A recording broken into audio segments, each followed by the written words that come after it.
Hello, welcome to Jason the Old Millennial, and I'm joined here by two good friends of mine that I've collaborated quite a bit actually on the channel. I got Norin Rad 89 slash Hey, what's up? Thanks for having me, Jason. aka Robert. I guess we never say Robert usually. I just say Norin, but Yeah, not too many people use my real name. Yeah. I didn't know if you're like Batman. That was like a secret, but I guess it's out. Um, and then I got Mike from Did You See That? Hey everyone, hey Jason, thanks for having me, man. Looking All the way forward to from it. UK. Um, Yeah, buddy. yeah. We're joined here to kind of talk about the 2023 movie season in a bit, but in a fun way. Call it the Old Millennial Awards. Kind of supposed to kind of mirror the Oscars, which is coming up March 10th. So I think in 3 weeks or so. And so this is my own award show. Um, I think maybe even better than the Oscars, to be honest, because the Oscars they they they they they give awards to really bad movies, in my opinion.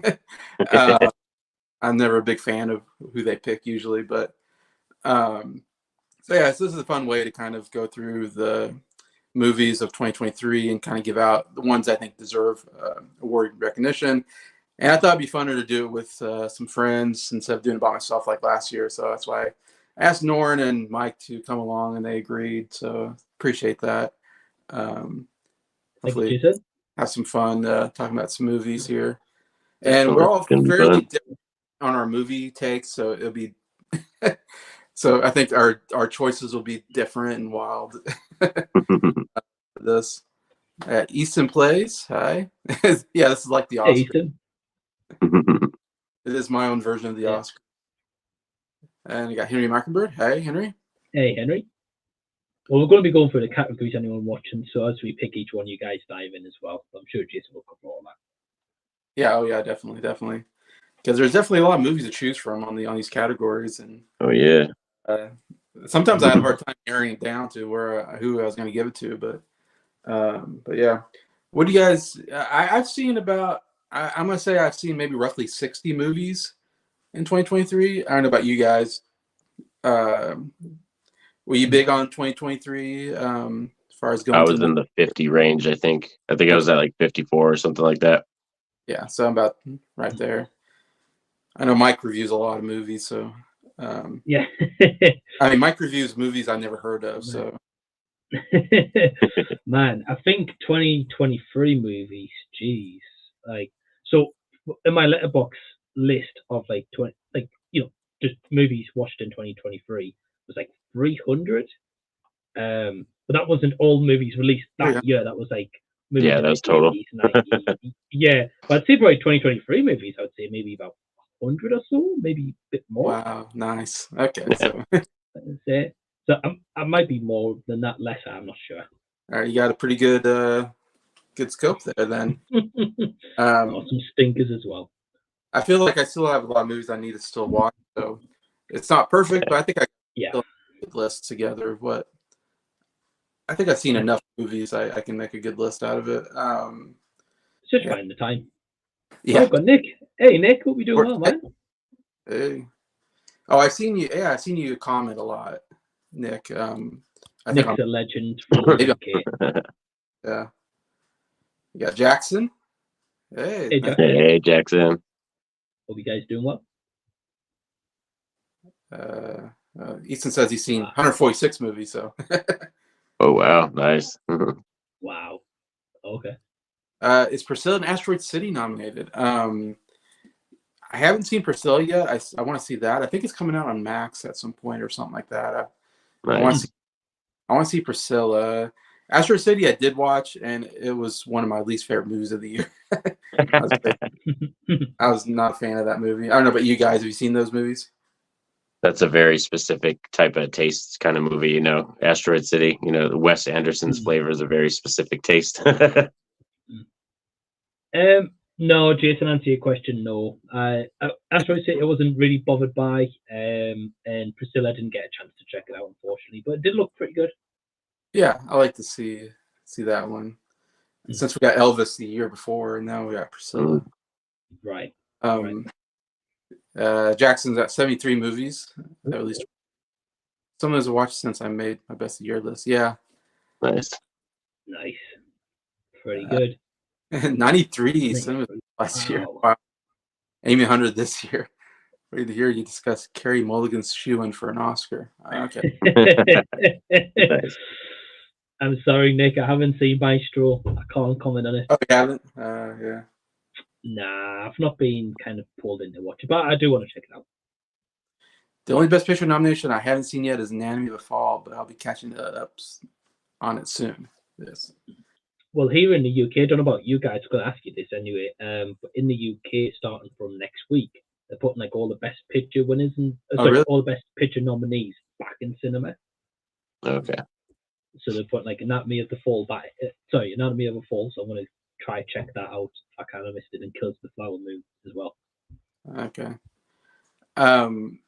The only two movies I haven't seen yet is Poor Things and Zone of Interest. Okay. I just saw American Fiction a couple days ago, and Anatomy of a Fall I just saw a couple days ago. So I caught up with those two. And Zone of Interest I can watch actually. Anytime. That's one on video on demand or something. I don't know what you want to call it. What did you think of American Fiction, Jason? I wasn't really into it, but I thought it was okay. And then the ending happened, and I was like, I don't understand this movie at all. And I kind of came away being kind of really frustrated and angry because I was like, this ending didn't make any sense, and I'm like, don't get this movie. I don't know. So I wanted to like came away in it because of the ending, and I still don't understand what happened in that movie. I'm still like, I don't get what was going on here. Yeah, that's my quick take on it. Okay, yeah. It's not badly made or acted, but the story I didn't like how it ended. I don't know. It was just, you saw it? Sure. Yeah, I really enjoyed it. Yeah, the ending. I'll be honest, Jason, I wasn't huge on the stuff, but the comedy throughout, I was in stitches with the comedy. I thought it was really great. Yeah, I like how they made fun of white people that were like pandering to black people, if that makes sense. Like, yeah, kind of like very self-aware as well in a way. Yeah, yeah. He's purposely trying to say really awful things, and the white people are like, "Oh, that's great, that's wonderful," and it's like, yeah, they're like, they just want to praise, black, culture, it's stupid, but anyways, yeah. So I'll probably see Zone of Interest before too long. Poor Things. I don't know when I'm gonna get around to that. I would love to see that before the Oscars happen. So I don't know if I'll get around to that one. If it gets on, streaming somewhere where I can get a hold of it. Sure. Streaming, wink, wink, to the camera. Sailing the seven seas, guys. Sailing the seven seas. Yeah, Priscilla got nominated for makeup and hair and maybe costume design as well, but that's it. Expected. Okay, yeah. Priscilla looks kind of cool. Is horror recognized more than Oscars? No. Are you saying is it recognized at the Oscars? Not really. Nah, they don't give any horror nominations really. No, and the one movie that came close was the what was it called? It was like a vampire movie, the something of the Demeter or something. Oh, The Last Voyage of the Demeter, yeah. It was on the short list for best makeup, but it didn't get in, I don't think, on the Oscars. And I haven't seen the movie, but just seeing the stills, it's like that's pretty good makeup. Like horror has really good makeup, I would say, and they should probably get nominated more in the makeup category. Yeah. I would say. Oh yeah. I think horror gets. I'm trying to think. Well, it depends what you count as horror. Because Silence of the Lambs, they count as horror, and that won a bunch of Oscars. Or Jaws, they would maybe count as horror, and that won some Oscars. But like real slasher horror, I don't know what. Hardcore horror movies like don't really get in. Gets relegated really. Yeah, like I was trying to think. I don't know if even maybe like Halloween got a score. Maybe I don't know if they did, or Omen got a score. Maybe, but yeah. Yeah, and that's the thing I like to, kind of discuss is like I wish the Oscars, in my opinion, I would be okay if the Oscars would give Oscars out for specific genres, like comedy, like because comedy doesn't get respected at the Oscars. I think comedy is a person who gives a really good comedic performance. I think is as good as someone who gives a good dramatic performance. I guess in some ways, and I would love to see comedy get more recognized at the Oscars. If that makes sense. So I'd be all for like a comedy, best comedic performance or best. They do it at the Golden Globes. I wouldn't mind them doing it at the Oscars as well. And you can even throw in, horror, like best horror movie or best, like I said, some of my categories I have. I wouldn't mind that being like, a category.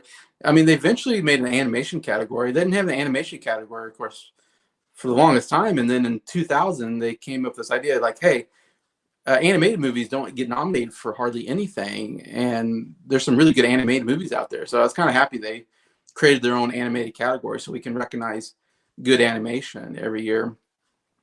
So if they can do it for animation, they might be able to do it for other categories. I don't know. No one's pushing for it, but I know of. I know. Do you guys agree with that? Oh yeah, I like the fact that they included animation now because that's like I said, there's so many animated and animation films that are kind of like miles ahead of a lot of live action films in terms of storytelling and stuff like that. So it's really cool. 100%, 100%. I would love a category of like best practical effects, and you could include horror in that. Not so much recognizing the horror movie in a way, but like because obviously those practical effects take time and money and just expertise, and you get that even in a normal movie. You get like great practical effects, so that would be cool. Yeah, the one they're pushing is like best stunt team. I don't know, and that would kind of help the action category because that means action movies would get some probably Oscar nominations for their stunt work, like John Wick, Mission Impossible, stuff like that. So that's being pushed. They finally agreed to do best casting, which is I think, but I don't think that's going to take effect for a couple years. They're going to add the best casting Oscar, so that's cool. They're going to add a new category in there, but I think best casting's a bit rubbish though. Rubbish. Well, just because like how many movies do we all watch that have like this absolutely stacked cast list, and the movie's terrible, like Amsterdam from like a few years ago, like that was massively stacked cast, and you'd think on paper, wow, this has got to be like a masterpiece for like the next 20 years to come. People's going to be talking about this. It was terrible. I feel like it's so easy to get a massive cast list nowadays. You're right. Yeah, it does happen quite a bit more now. Yeah, I don't know. It's interesting. My friend Nick here. Hey, Nick. Hey, Nick. 3 Legends. Taking a note out of Mike's book. The Legends. Throwing around the Legends. Appreciate that. American Fiction was all right. I prefer the same ideas done in Spike Lee's Bamboozled. Okay. But I still laughed a lot. I don't know Bamboozled, but. Don't know. Interesting. That's cool. I booked American Fiction. Jason has scared me now. A lot of people like the movie. I might be the only one that not a big fan of it. Nick, if I know your film taste, I think you'll enjoy it. Yeah, it's got some good stuff in it. The story just left me wanting more, I guess. I don't know. In this award show, is it recognized? Oh, yes, it is recognized in this award show. Yes, I am recognizing movies. I mean, if I got Norin on here, I gotta recognize horror movies. So. I feel like the most genre fare is neglected at the Oscars. Horror, sci-fi, yes. Sci-fi definitely, and fantasy. Yeah, action, yeah. Very true. Action at least gets special effects nominations. Sci-fi gets special effects nominations. That's your best category. Yeah. For sound design. They get a lot of sound design stuff, like Star Wars. Sound design, it gets a lot of sound design. So that's where you can kind of Oscar love. Oh yeah, or we're reviewing the Beatles album Hard Day's Night tonight. Nice. Which is great. So you totally agree about comedy, Jason. All right, thank you. As much as I love Killian, I think it's Killian and Oppenheimer. I wouldn't mind if Giamatti wins. Yeah, I agree. I really like Paul Giamatti. I would love to see him win. I'd like to see Killian win too. They're both so good, and they both deserve Oscars. I think, in my opinion. Yeah, Paul Giamatti's more of a comedic actor. I like. Of course, we got Drew. Hey, Drew. Hey, Drew. What's going on, man? I didn't really give a lot of nominations. I just kind of wrote down my winner, and like I said, yeah, we're gonna go through these categories, and yeah, you guys can, Mike and Norin, you can give some other what's the word honorary nominees for the category or whatever you want to do. Oh, like list other ones. Yeah, I just picked one for each thing. I just picked one for each thing. I did too, but Yeah. you can say, this other movie though was really good as well, and All right. whatever you want to do, I'm leaving it open for you guys. All right, see you, Nick. See you, man. I'll see you later, Nick. Mhm. All right, the first category, I call this the most surprising movie of the year. And what I took from that category, I made the category up because I guess to me, it means it's a movie that that I wasn't expecting to be very good going in, and it was actually really good. So that's what I mean by surprise. Like I'm like, oh wow, that was actually good. Like I was not expecting that. Anyways, and there's actually quite a bit for me that I was actually fairly surprised about. But yeah, so that's the category. So let's go first to Norin. Do you have a? Go my pick first. Yeah. All right. So my pick was Next Goal Wins, and that's Okay. kind of because I didn't think Watiti was going to make me laugh that much, dude. And I really cared about the characters, Michael Fassbender, and the relationship that he had with like the leader, captain, the female leader, and stuff like that. I loved all of that. It was like right up my alley. So that was probably the most surprising because I laughed and I got teary eyed and I didn't expect to at all. I just was like, oh, it's going to be a, like a nice little movie night thing, but it was really fun. That's interesting. Yeah, I haven't seen that one. That came out kind of late in the year, maybe. Yeah. Yeah. So yeah, I haven't got down to that one. That's interesting. Yeah, I haven't really thought much about that movie. It's about soccer. I'm never interested in soccer movies usually, but and Taika Waititi is interesting because I love him for Thor Ragnarok and like Jojo Yeah. Rabbit, but then he made Thor: Love and Thunder, and it kind of ruined all his goodwill. I think Mike will agree with me on that. Yeah, and so now I'm like kind of like scared about watching a Taika Waititi movie because I'm not sure what I'm going to get a good one, or is it going to be another bad one? But so you recommend that one, so I have to check that one out. Definitely. Okay, Mike, do you have a most surprising movie?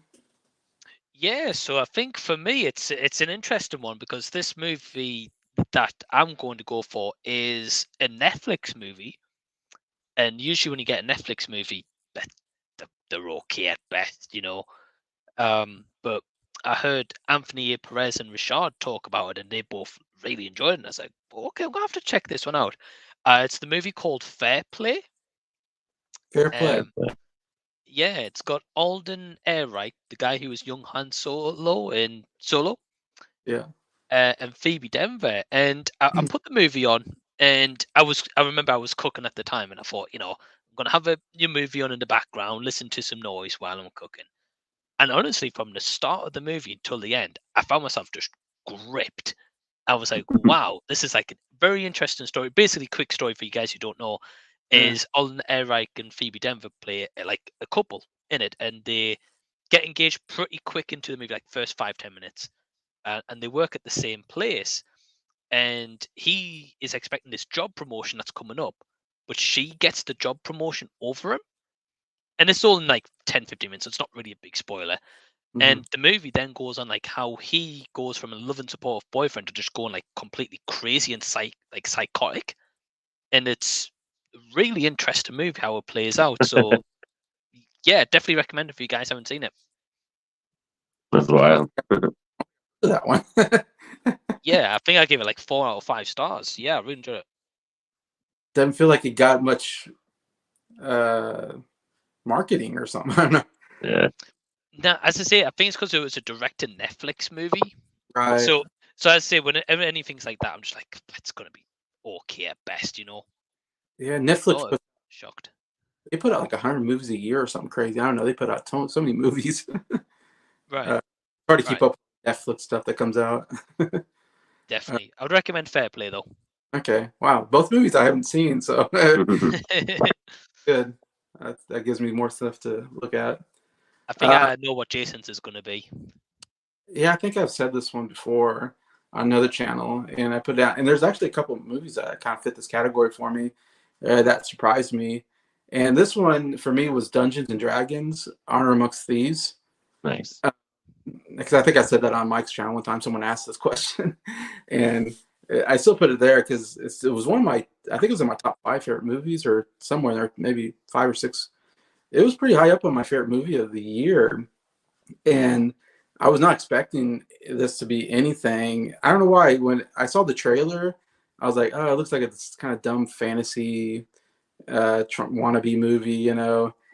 And I don't know why. I was just like, sometimes because I don't know, when I see a trailer for something, and it's like, I always think like, because I've been burned too many times by like I see a trailer and I go, "Oh wow, that looks cool," and I go see the movie and I go, "Wow, trash!" Like that trailer made this movie look way better than it really is. And so every time I see a trailer and think, "Okay, it looks kind of cool," but then I think, are they trying to pull the rug under my eyes, like, you know, or under my feet, you know, or the rug under my feet. You know, so I was almost afraid like, oh, this might be trash, and they might have like a cool looking trailer or whatever, and I wasn't sure what to think of it. And they made a Dungeons and Dragons movie back in the '90s that was really terrible. I don't know if anybody remembers that one, but I remember them. Yeah. that one big time. And so just putting Dungeons and Dragons out there is like, oh man, I just got a bad feeling, like a bad vibe. And then I watched it. I was like, wow, this was like one of the most fun movies of the year. I thought the fantasy aspect was really good. And I thought it was so funny. Like I laughed a lot during the whole movie. Like it had so many fun gags, clever gags. And I think a really good action scene at the end where they're fighting the villain. And yeah, it was just one of the most fun times I've had watching a movie. And for me, like, you know, the Oscars is going to give you uh, the overly dramatic movies usually. You know, sometimes they give you some kind of comedies, but usually they're dark and they're not fun. You know, and I like a good fun movie. Like to me, like be more fun movies out there that should get recognition.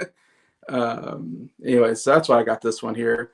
Came close. Renfield, I think, was actually way better than I expected it to be. That's one that came close to getting where that I would say, because I thought the trailer looked terrible, and I was like, this looks so stupid. But then I watched it, and I was like, that's what makes it so fun. It's stupid, but it's fun. Like Nicolas Cage is over the top, but it's so fun that I'm like, I'm enjoying this Nicolas Cage performance. Anyways, but yeah, that's I even would say Teenage Mutant Ninja Turtles Mutant Mayhem was surprisingly better than I expected it to be. Because I thought the animation looked weird when I saw the trailer, and I was like, like they made this April was like black and like overweight, and I was like, what did they do to April? And then I watch the movie and I go, oh, okay, it's like a different take, so I can get with it. Because I was afraid they totally changed. Because I love Teenage Mutant Ninja Turtles, I'm like, oh, they like ruined one of my favorite series. But they didn't. Awesome pick, guys. Awesome pick. Yeah, Oppenheimer is going to win a lot of awards. I will agree with that. Yeah, probably. Oppenheimer's nowhere on my list tonight, guys. Sorry. Jack said he's going to play along. Awesome. Give us some of his. Awesome. This may sound random, but "See You Again" from Furious 7 should have gotten an Oscar nomination. Oh, the song, yes. The song. Good song. The song is good, yes, and emotional. Yeah, really well done. It might be one of those cases where it wasn't a new song. I think it has to be a new song. I feel like that might have been a song that's been used before. I'm not sure. But. Okay. Jackson's movie is Bottoms. I was really surprised at how well it came together and how much it made me laugh. Hadn't seen the director of previous film either. And Bottoms is a movie I didn't see. I'm guessing you saw Mike. Yeah, I wasn't a fan you at weren't. all. I But haven't seen that one yet either. I'm being respectful for Jackson because he really enjoyed it. So, nah, everyone's different opinions, so it's all good. I've heard some people like, yeah, it's one of the best comedies of the year, and I've heard some people say, yeah, I didn't like it. So, it seems like I've heard, both sides. I think it was in Jackson's top 10 favorite movies of the year, if I remember right. So, yeah, he really liked it. That's cool. It's either Dumb Money or The Blackening. Yeah, that's good. The Blackening, nice. Have you seen that? Have you seen that one, Norin? The Blackening? Yeah, that one was pretty funny. Yeah, it was a really good one too. That was up for maybe best comedy, but I put something else over that. I can say that'd be up your alley because it's kind of a play on horror movie, I think. Yeah, because they play on a lot of horror tropes. That's really funny. Yeah, fun movie. Yeah, I wouldn't mind seeing that. That's one I've thought about. I need to see at some point. Dumb Money. I'm not sure what that is. I think I've heard that title, but it's about the GameStop investment. one. Okay. Oh, nice. Okay. It's okay. Yeah, I enjoyed it. Interesting. I tell you, the best horror comedy I think is Tucker and Dale versus Evil.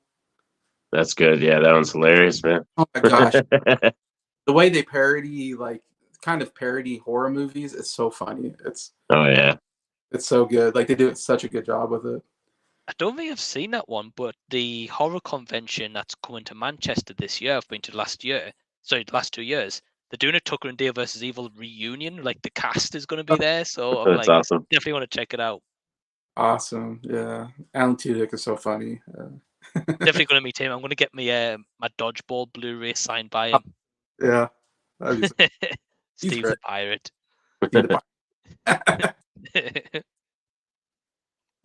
Yeah, Jackson agrees with me. D&D Surprise 2. Yeah, that trailer looked awful. Yeah, it was way better than the trailer. I would agree with that. Yeah.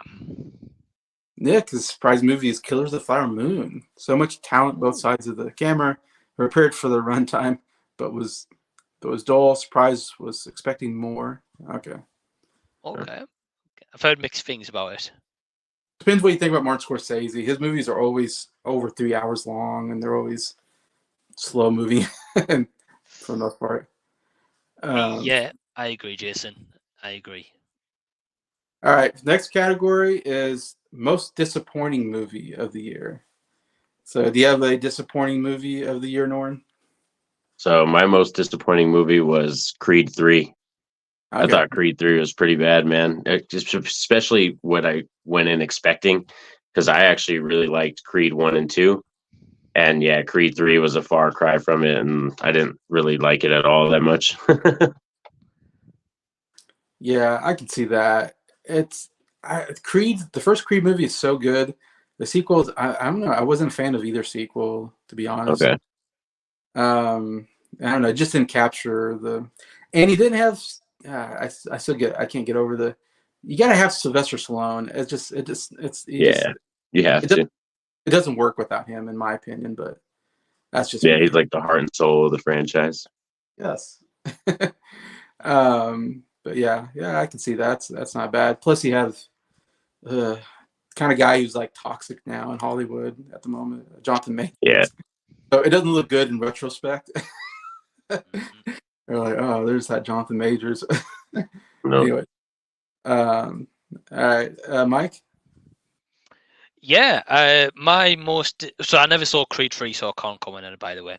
But I do want to check it out. You know, Creed 3? What's that? I said, you've seen 100 movies and you haven't seen Creed 3? I just missed out on it. I'll be honest, I like the other two, so I'll definitely check it out. Yeah, most disappointing for me was Ant-Man and the Wasp: Quantumania. Nice. Yeah, I think it's just because the trailer made it look like it was going to be like a really serious Ant-Man movie, and a different tone than the other two. So I was like, oh wow, okay. Marvel's finally going a bit more serious, besides, Infinity War and Endgame kind of vibes. And I prefer kind of more serious superhero movies like the Dark Knight trilogy and stuff like that, and the Batman. But yeah, I just remember walking out of that movie just angry and annoyed. Yeah. But I was hoping I was going to walk out and be like, wow, that was great. It's going to be like Marvel was like top. Nah, it was terrible. It was terrible. That was. Yeah, I'll leave it at that. Yeah. Yeah.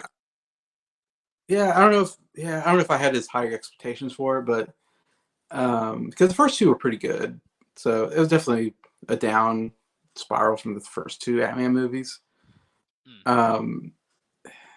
My problem is I feel like they're going for Star Wars, and I was like, I don't know if Ant-Man fits Star Wars style movie, like Thor fits Star Wars because he's more galactic, magical kind of guy. But anyways, so yeah. Man, there's just so much that MODOK CG as well, man. Yeah. I don't know where they're going for that. Wow. I know, Mike. My pick for this one. It was my most anticipated movie of the year. I was so looking forward to it. I went to the movie theater like opening weekend. I was expecting it to be like the greatest movie I've ever seen, and that was John Wick Chapter 4. And I'm such a huge fan of the franchise. 1 through 3 I have on Blu-ray, and I've seen them so many times. I think it's the best action franchise of all time, in my opinion. Like, I can't get enough of John Wick shooting people in the head, taking them down, MMA style, and it's so fun. Fourth one, it just was way below my expectations, and a lot of people say that's like one of their favorite movies of the year, and I feel like it got a lot of praise. And it's funny, I'm the guy who like was talking about the most, and then I came out going, wow, that was so far under what I wanted. And so much to talk about that movie, but just to say the ending was not what I wanted out of the franchise. And then maybe they're doing another one, and I don't know if they can fix the ending of this fourth one and make the fourth. If they can make a good fifth one, could they save the fourth one and make it better? Maybe, but I don't know. It was like I didn't like the way that went down, and I just couldn't get over. Like I know it's like it's not real. I mean, obviously you can't. The amount of times they shoot at John Wick and he's still alive, it's obviously you have to go, okay, that's impossible. But yet I'm like, I can do that part. But then where I just can't. What crosses the line for me is like falling from 3-story buildings or whatever he falls from. He falls from like 3 different times. He falls from really big heights and just walks away. And 2 or 3 times he gets hit by a car and he walks away. And I'm just like, okay. I guess it's just too much. I can't take it. It's just too stupid. I don't know. And it was too long. It was 2 hours and 50 minutes. And it's like, it should have been a 2-hour movie or whatever. And I think they packed too much into this one. And I don't know. It was just, it didn't, there's a couple of good action sequences in there that I like, but as a total, it just, to me, it wasn't what I wanted, I guess. I did too much out of this movie and it didn't deliver. So that's fair, Jason. I know you were hyped for it. I've never been so hyped for a movie. I was so hyped for that movie. Like, I talked about the whole year. I was like, this is the movie, guys. This is the one. This is gonna be the best movie of the year. And then I came out going, oh my god, I was so wrong. Like Ryan Scott, Steve will share his treasure with you. Yeah. Dodgeball. I think it's getting a 20th year anniversary this year, if I remember right. I think so, and it's getting a sequel apparently. Oh man, that'd be awesome. That was a fun movie.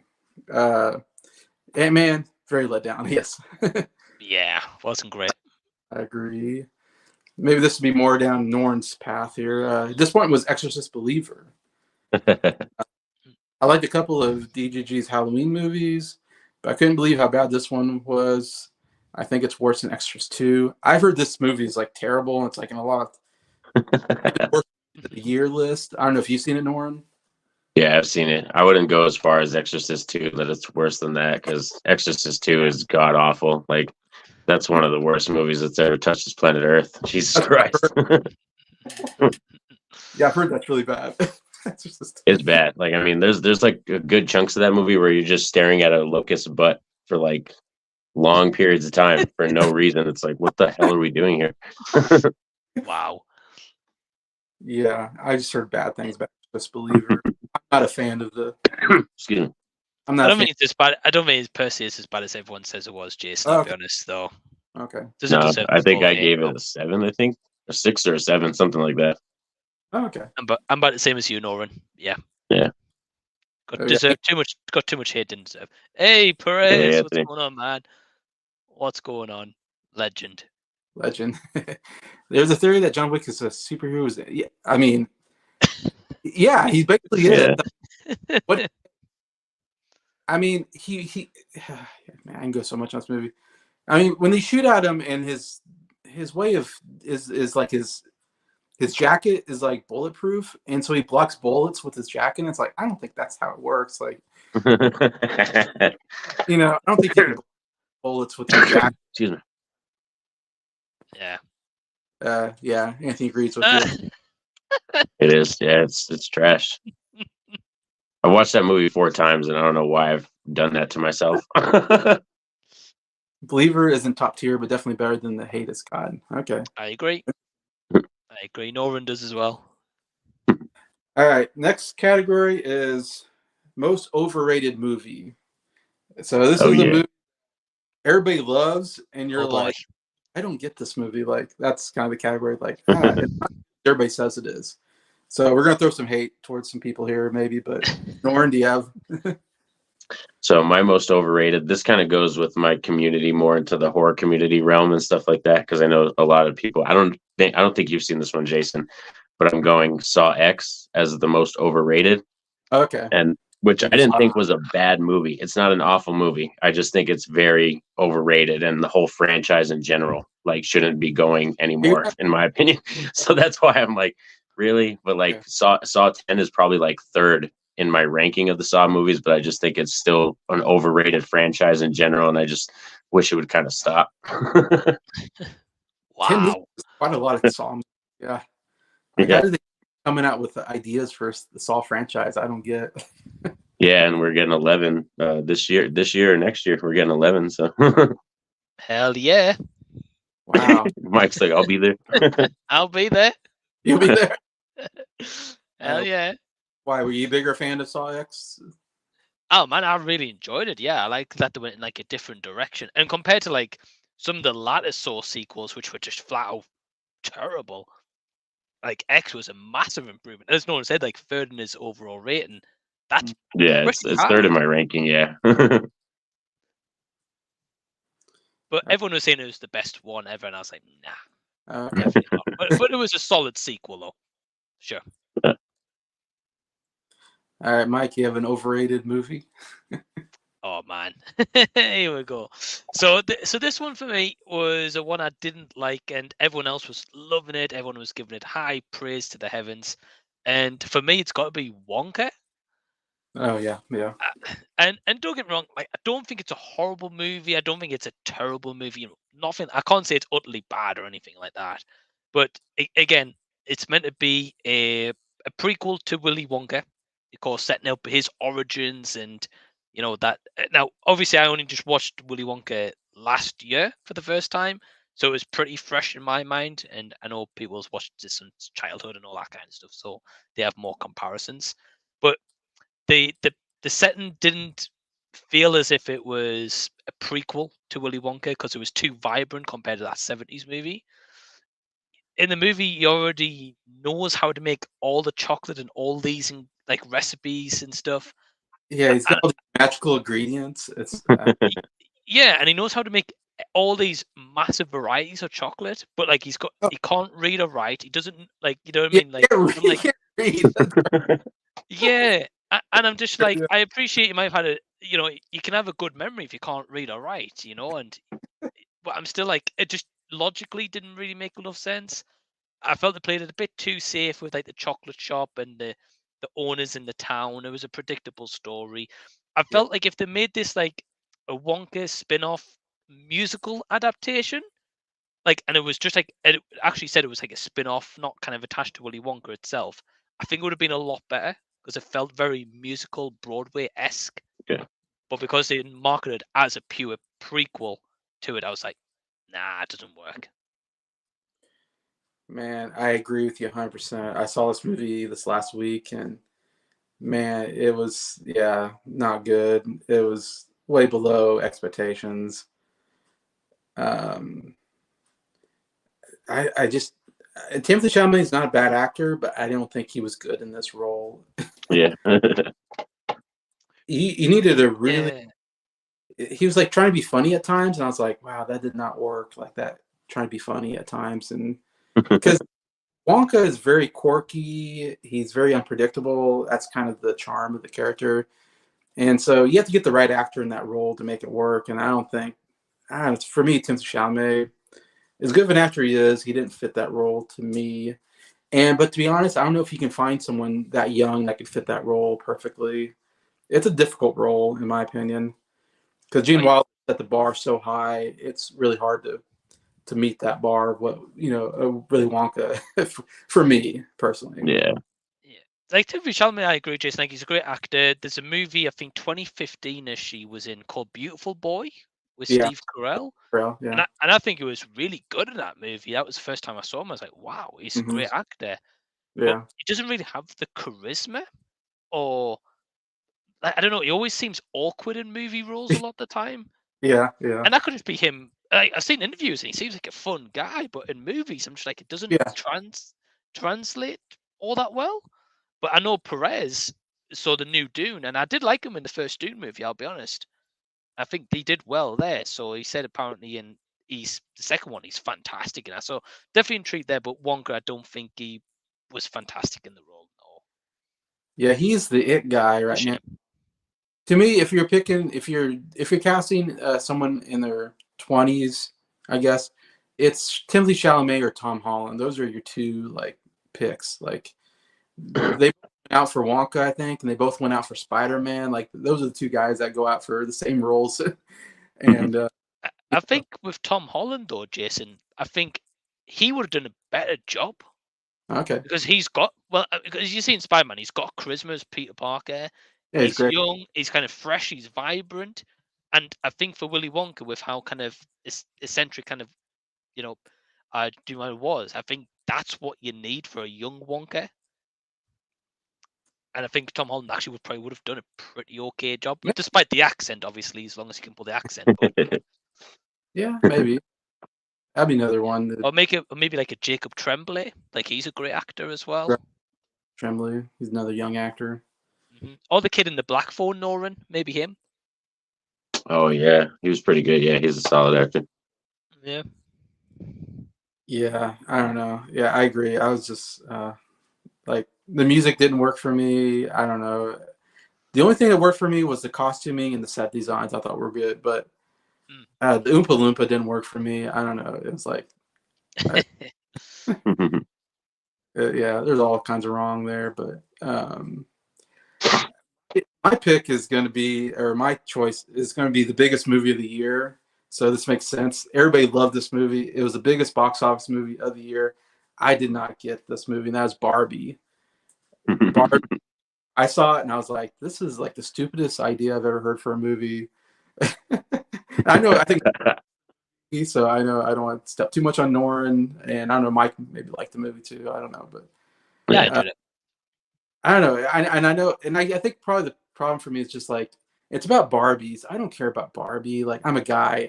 I played with GI Joes, as a kid, and I understand that women love the movie because like they play with Barbies as a kid, and so I'm like, yeah, that makes sense. Like I want to see movies from my childhood too, and but this isn't a movie for me, I guess, in my childhood. But it's kind of a dumb comedy at times, but yet then it's trying to be serious at times, I think. I don't know. And then it's like, it's about women, oh, woe is me, I'm a woman. And I'm just like, who cares? Like, I don't know. It was stupid to me. That's my opinion. I think it's a tough one, Jason, because I think with Barbie, obviously, as you mentioned, it's definitely like an empowering movie for women, for sure. Yeah, and that's great. Yeah, I don't think it's for everyone, but yeah, I had a fun time with it. Okay. Yeah, I enjoyed it. we'll be talking about it again. Yeah, definitely. My partner Emma loved the movie as well, so that was good. Like, I think the atmosphere in the cinema for that movie was fantastic, though. Everyone was like into Oh, it, yeah. like it was great. It was the movie of the summer or whatever of the year. I mean, for sure. Yeah. Everybody's wearing pink, and yeah. Oh yeah. They got people out to the theaters, which was good, I guess. So I like this one. Mike's face when he saw extra heartbreak. Oh man. I didn't see. Nice. I wish I have to look back at the video and see what Mike looked like. I thought That would happen on this, I guess, when you're talking about these type of categories, you're gonna Right. you're gonna step on something, but that's It's all good. It's all good. Most overrated movie, I'll go with Spider-Man Across the Spider-Verse, which, wow, that's shocking. That was overrated. I still think it's good, but I found the story a bit convoluted, ending a bit abrupt. Yeah, I think that's a criticism of the movie, that it kind of ended abruptly, because there definitely are. It's kind of like a two-parter or something. I don't know what you want to call it. It's like they definitely were cliffhangering, giving you a big cliffhanger at the end, Yeah, definitely for that part too. Sure. I love that movie though, so I can't agree, but yeah, Wonka was a mixed bag for me, much more for kids than the other two films. Yeah, maybe kids might have liked it more, definitely because they had a kid as kind of one of the main characters as well, which is fine. Timothy was solid, but the story left me desiring more. I didn't love him there. Okay, so you kind of agree. That's fair. Yeah, I think that's a very fair comment. He's great in June too, as you said. I'm excited to see it. He throws in Jeremy Allen White. Should have been Wonka. He has kind of a Wonka look, Jeremy Allen White. Except He does. He's a little jacked right now because he did Iron Claw. So he'd be a little. See that. I haven't seen Iron Claw. That's one I need to see still. Oh man. Me too. I really want to see Iron Claw. I think you're both gonna cry like a baby. I did. I bet. I agree. Yeah. Yeah. So Jeremy Allen White, he'd be like a big, buffed up Wonka, but he has the face Wonka. I would agree. I haven't seen him in stuff, so I don't know how he is on the comedy part. But I've heard he's good in like The Bear or whatever, the TV show. Yeah, that's a good show. Yeah, The Bear's good. I just imagine Wonka like giving someone a suplex, That would be funny. All right. Next category, we're going the other direction. What is the most underrated movie? Which is, here's a movie that people didn't like, but you're like, hey, I thought it was actually really good. Do you have one, Norin? All right. So my most underrated, probably I put this one on here just because everybody I talked to didn't see this movie. So this might be one that is just underrated because it was underseen. And that's the American Gladiators documentary, which I thought was fantastic. Like, I need to see that. Like still my favorite of the year. Like I absolutely loved it. It was like so gripping. It took me right back to the 90s, being a kid and watching all these people again, and just hearing their lives and how much they put into this show and everything. It's wild. It's astronomical, the amount of stuff that they put into that show. Wow. I need to see that. I used to watch that as a kid. Yeah. Yeah, I was all into that. Yeah, I watched that as well, but the UK version though. Yeah. Version? Yeah. But it's probably similar to what that was known for. You had the American one, like yeah, they go over that in the movie too. Oh, cool! I'm gonna have to check it out. So it's not called American Gladiators. Is it called like England Gladiators? I don't remember if they would called it that day, but they go over it in the show because there's a point where they tried to take over and they started doing spin-off shows in different countries, like all over the world. So it really did become a global thing. Cool. I've always wanted to be the guy that shoots that thing at people. And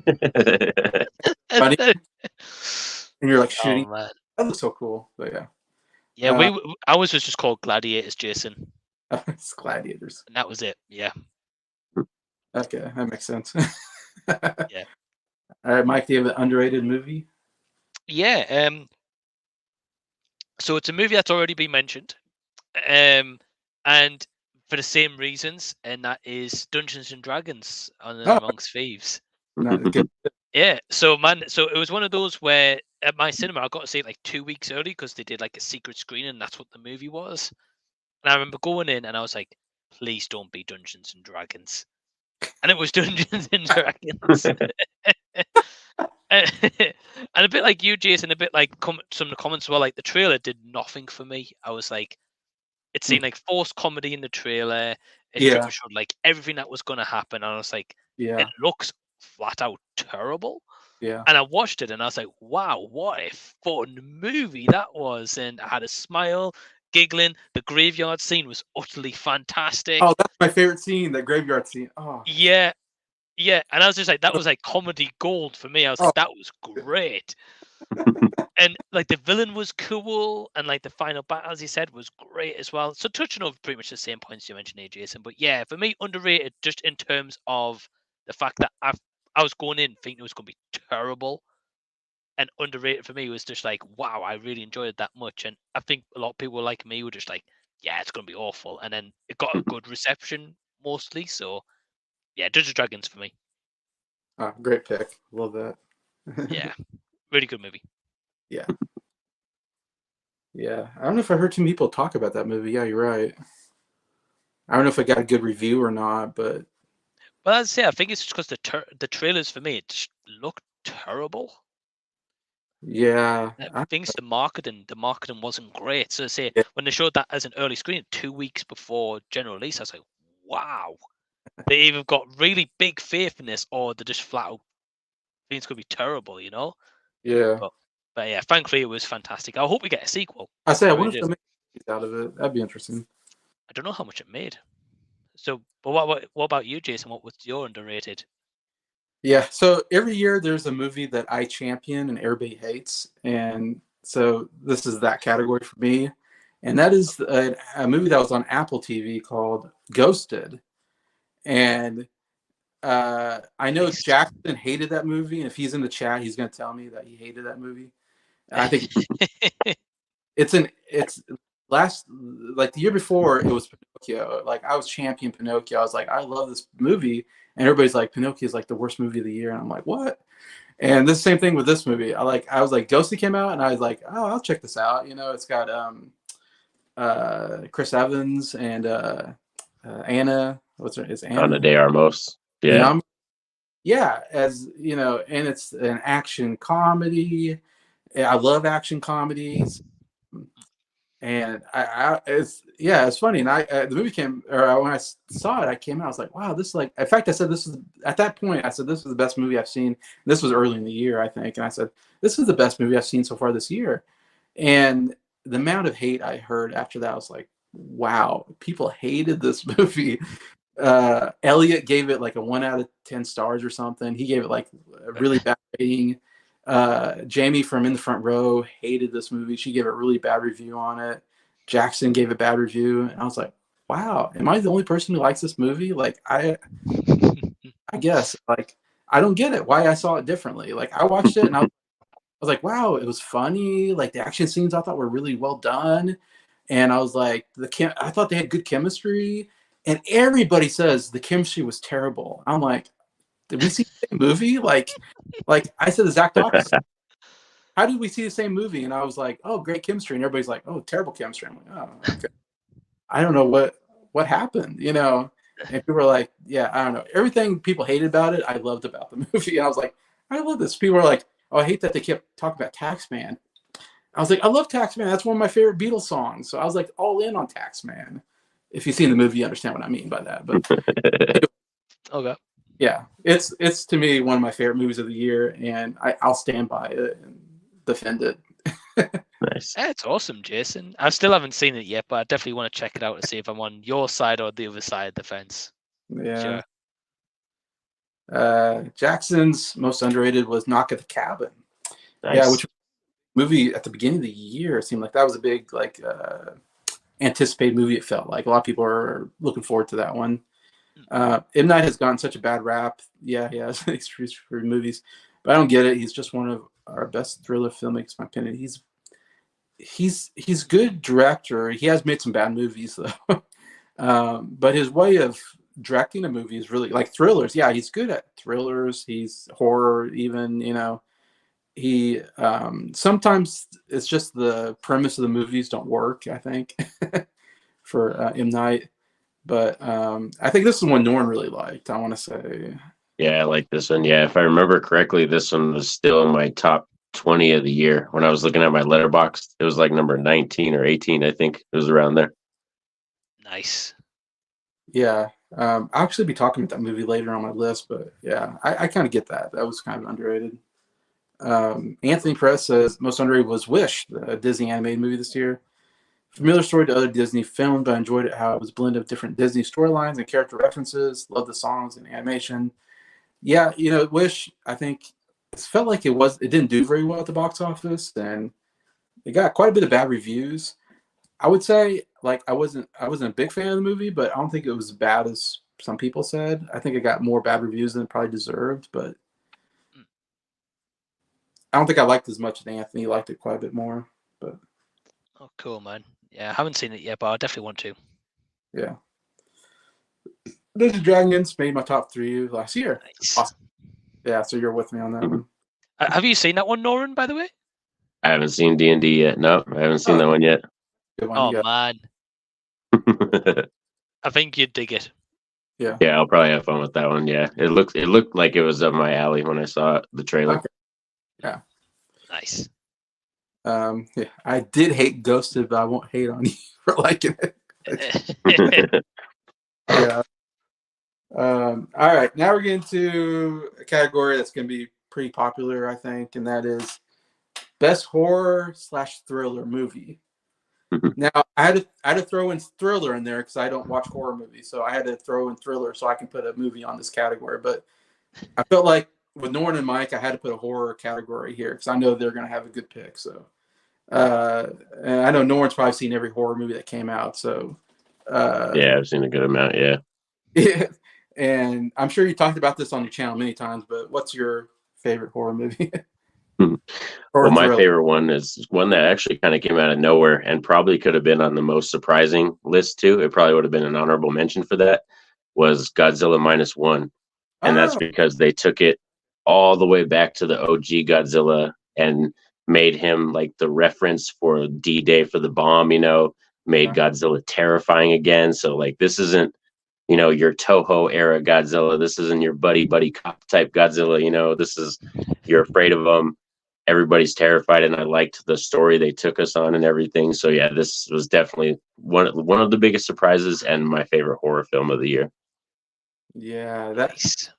I think that took everybody by surprise. I don't feel like anybody was talking about this movie, and they came out, and everybody's like, "Wow, this movie's like one of the best of the year." So yeah, it definitely was like really beloved. Yeah. I think because it was made for like $10 million or something. I don't know, and it made a bunch of money. Like 15, yeah, they made it for 15 million. Yeah, and it looks fantastic. Like for real, like Godzilla looks better than he's ever looked. It's crazy. Yeah, I got nominated for an Oscar for visual effects. Yeah, well, the Ant-Man cost probably $300 million and probably barely made any money. Yeah. Yeah, that's a good pick. I didn't think about that being in there, but yeah, I get that. Mike? Yeah, I mean, awesome pick, Norin. Yeah, to be honest, I didn't know if you'd class Godzilla -1 as a horror necessarily, but hey, that's fair. That's fair Yeah. dues.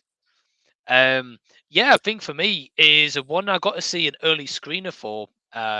Thanks to like Sony Pictures, I got to see an early screen at the time, and I just remember going in as I loved the trailer. I thought the trailer looked great, and the movie was like bonkers. It was fun. The practical effects were like fantastic. It's got to be Thanksgiving. Oh, yeah, I thought that might be Norn's pick. I thought he liked that movie quite a bit as well. So Yeah, man, like just such a good horror. Like after seeing some horror movies in the cinema, and you think, oh, they're gonna be good, and I was like, they were okay. Walked out okay. Thanksgiving, walked out like the whole crowd loved it. Everyone was like well into the movie. Say the practical effects were fantastic, and and like even just the beginning scene of like the Walmart or whatever it is, right? Oh yeah, the shopping center. Yeah, that was a good one. Oh yeah, fantastic. So yeah, Thanksgiving for me, yeah, easily. Nice. Yeah, I feel like that was pretty well reviewed movie as far as horror movies go. People seem to really enjoy that. I heard some reviews and it sounded like it was a little too gruesome for my taste from some of the kills. Am I right?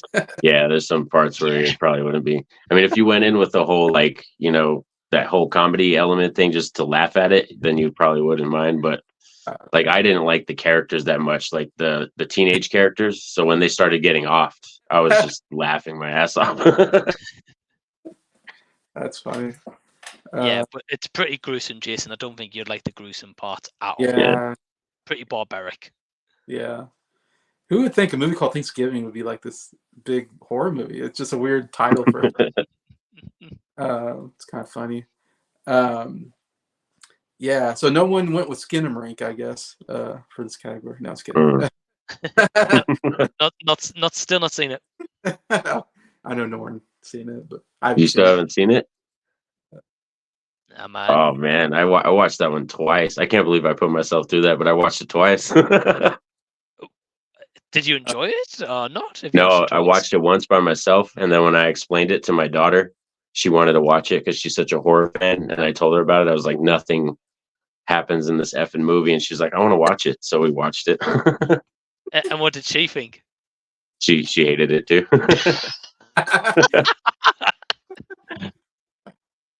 Oh, that's great. I'm sorry, Norin, you suffered through twice, man. I'm sorry. Of course, for me, I haven't seen horror movies, but so as far as thrillers, I put this movie as a thriller, I guess. And this could be actually an underrated movie because I've seen this movie on a lot of top 10 worst movies of the year.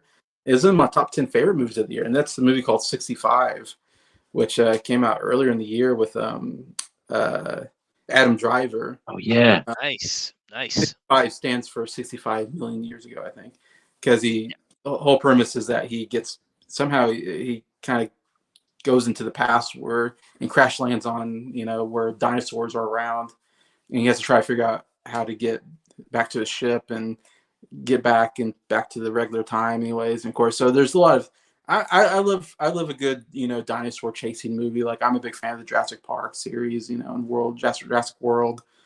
I do love a good dinosaur movie, people being chased and eaten. That's always a lot of fun, a lot of thrills, kind of thing. And I don't know, a lot of people didn't like this movie, but I really dug it. Like, it's another like surprise. It would be my surprising category. Like, it was way better than I expected it to be. And I thought Adam Driver was really good here in this lead role. Adam Driver is like definitely one of my favorite actors out today. Like, I always seem to enjoy a lot of stuff. He's doing good stuff. Yeah, he's such a solid actor, and and I thought there was some good thrills here where they're being chased by dinosaurs. There's this whole scene where he goes and there's this little girl that he's also protecting that's with them. They're like the only survivors, and they go into a cave anyways, and they're being chased by like this T-Rex type dinosaur. And then they go in this cave, and now they're trying to figure out how to get out of this cave, and there's a dinosaur in the cave. And I thought it was, I don't know, to me, it was kind of thrilling. I was like on the edge of my seat, like, what's going to happen? I don't know. I enjoyed it. It was a fun movie, in my opinion. Again, I'm not into super scary horror movies, but to me, this is like, I do like a good thriller, though, where I'm kind of on the edge of my seat, like what's going to happen? How are they going to get away? Kind of stuff. So that's why I put 65. Yeah, I think it was a good movie as well, Jason. Yeah. Okay, good. I don't mean deserve the hate it got. Okay, good. I'm glad. Anthony says, my favorite horror of 2023 was Scream 6. Yeah, that's one that seemed to be pretty popular, I think. People talked about it a lot anyways. Godzilla was another top tier, yeah. Hell yeah. And here's another movie I thought Norin might pick. Evil Dead Rise, probably favorite horror movie. But from reviews I've seen, I want to check out No One Will Save You, which may have stole it. Okay. That one, I haven't seen that one. That one I haven't seen yet. Yeah, it was good.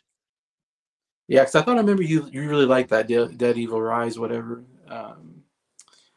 And wasn't there like an Evil Lurks that was like you liked or When something? Evil Lurks, yeah, that was a good one. That was a foreign horror film that came out this year. That was really solid, or last year. I feel like a lot of people like that one too, but like I said, I'm not very good at judging horror movies. I just hear people talk, The idea for Ross Thanksgiving came from a fake. That's right. Yeah, it was a fake trailer from a little while ago. That movie came out. The Grindhouse. Yeah. Yeah, with Planet Terror, yeah, and Death Proof. I actually saw that in the theaters when they did the double feature bill back in the day. Oh, really? Yeah.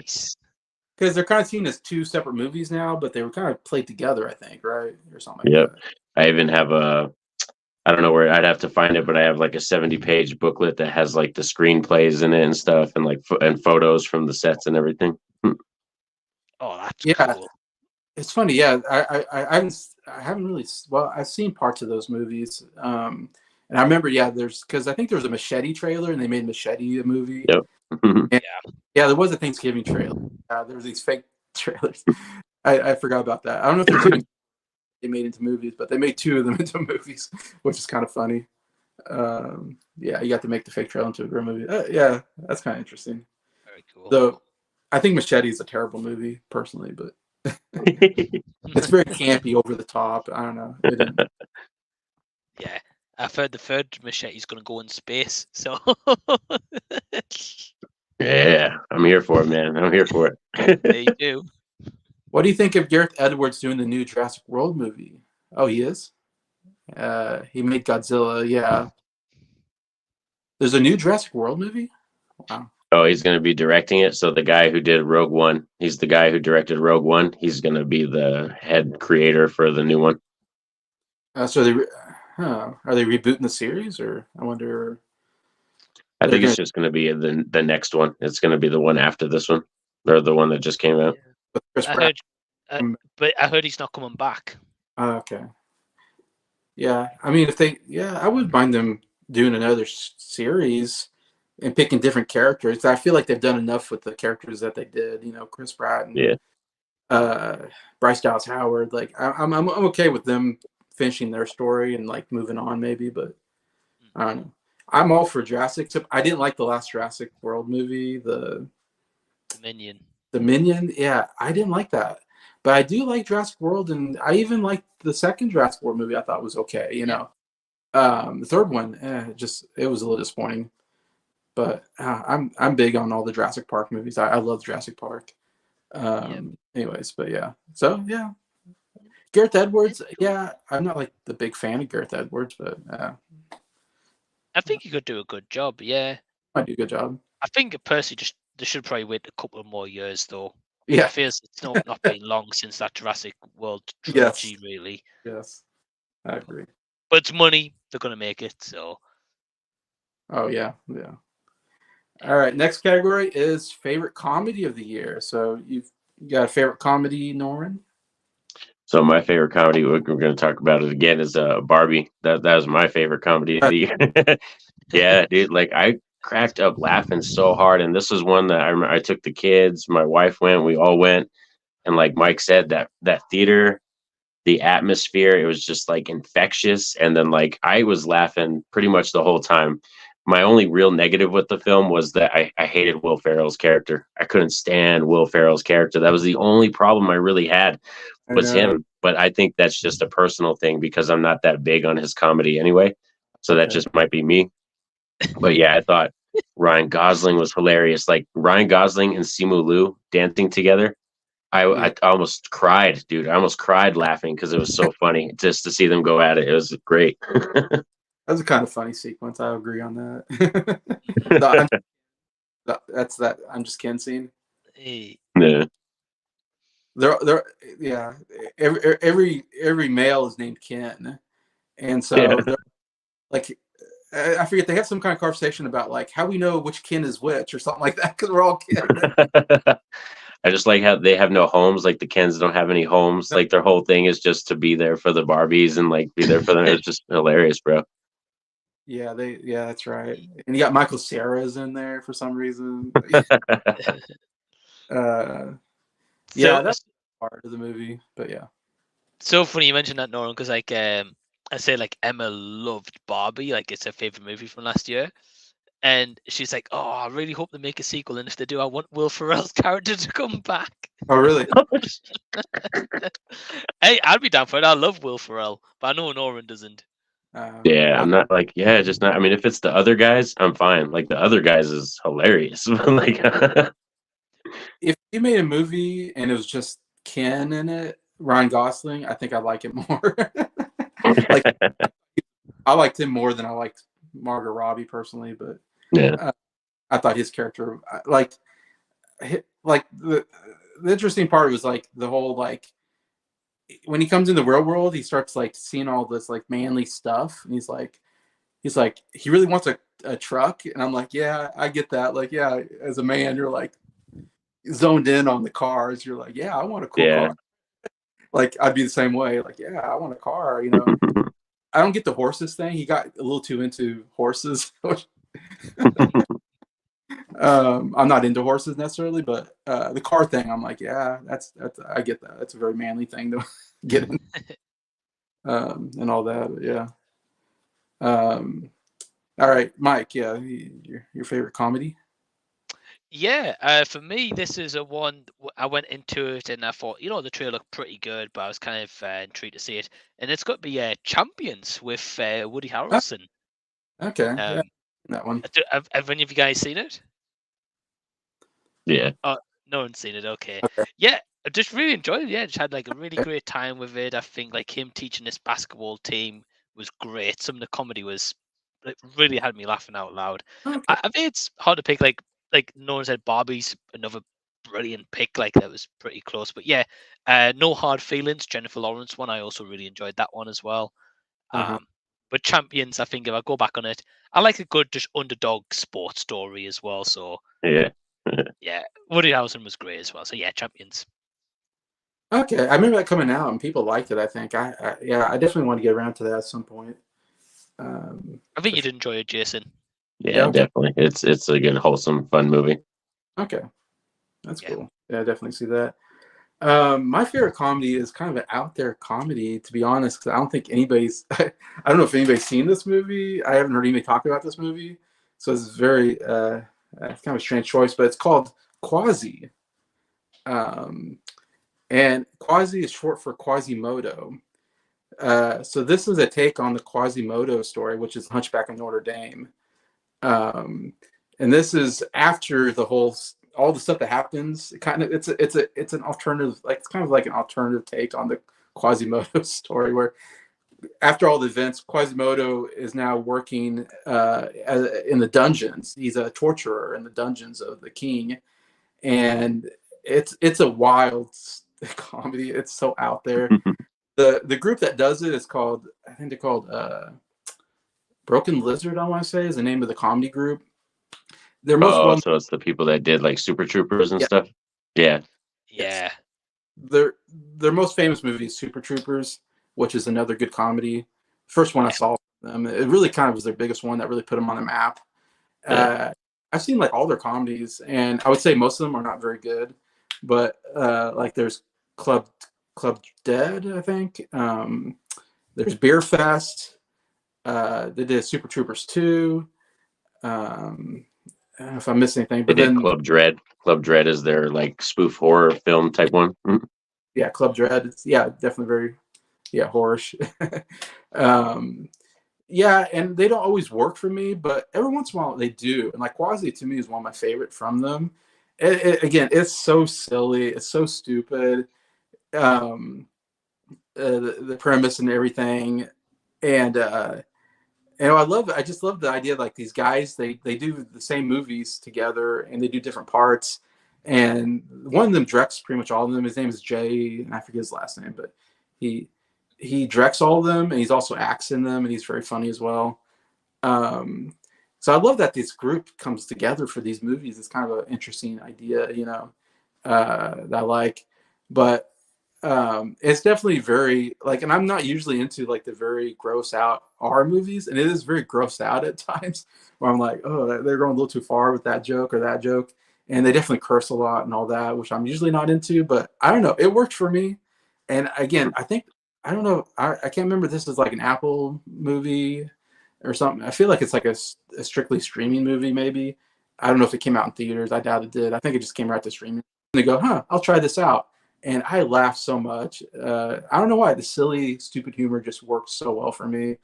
I can't even go through what it's about. It's just know that it's like Quasimodo and he's working for the king as a torturer, and the king wants him to assassinate the Pope. That's the basic premise. It's so silly, such a silly idea, and he doesn't really want to, but life is in danger, and then he falls in love with the princess. It's all that kind of stuff.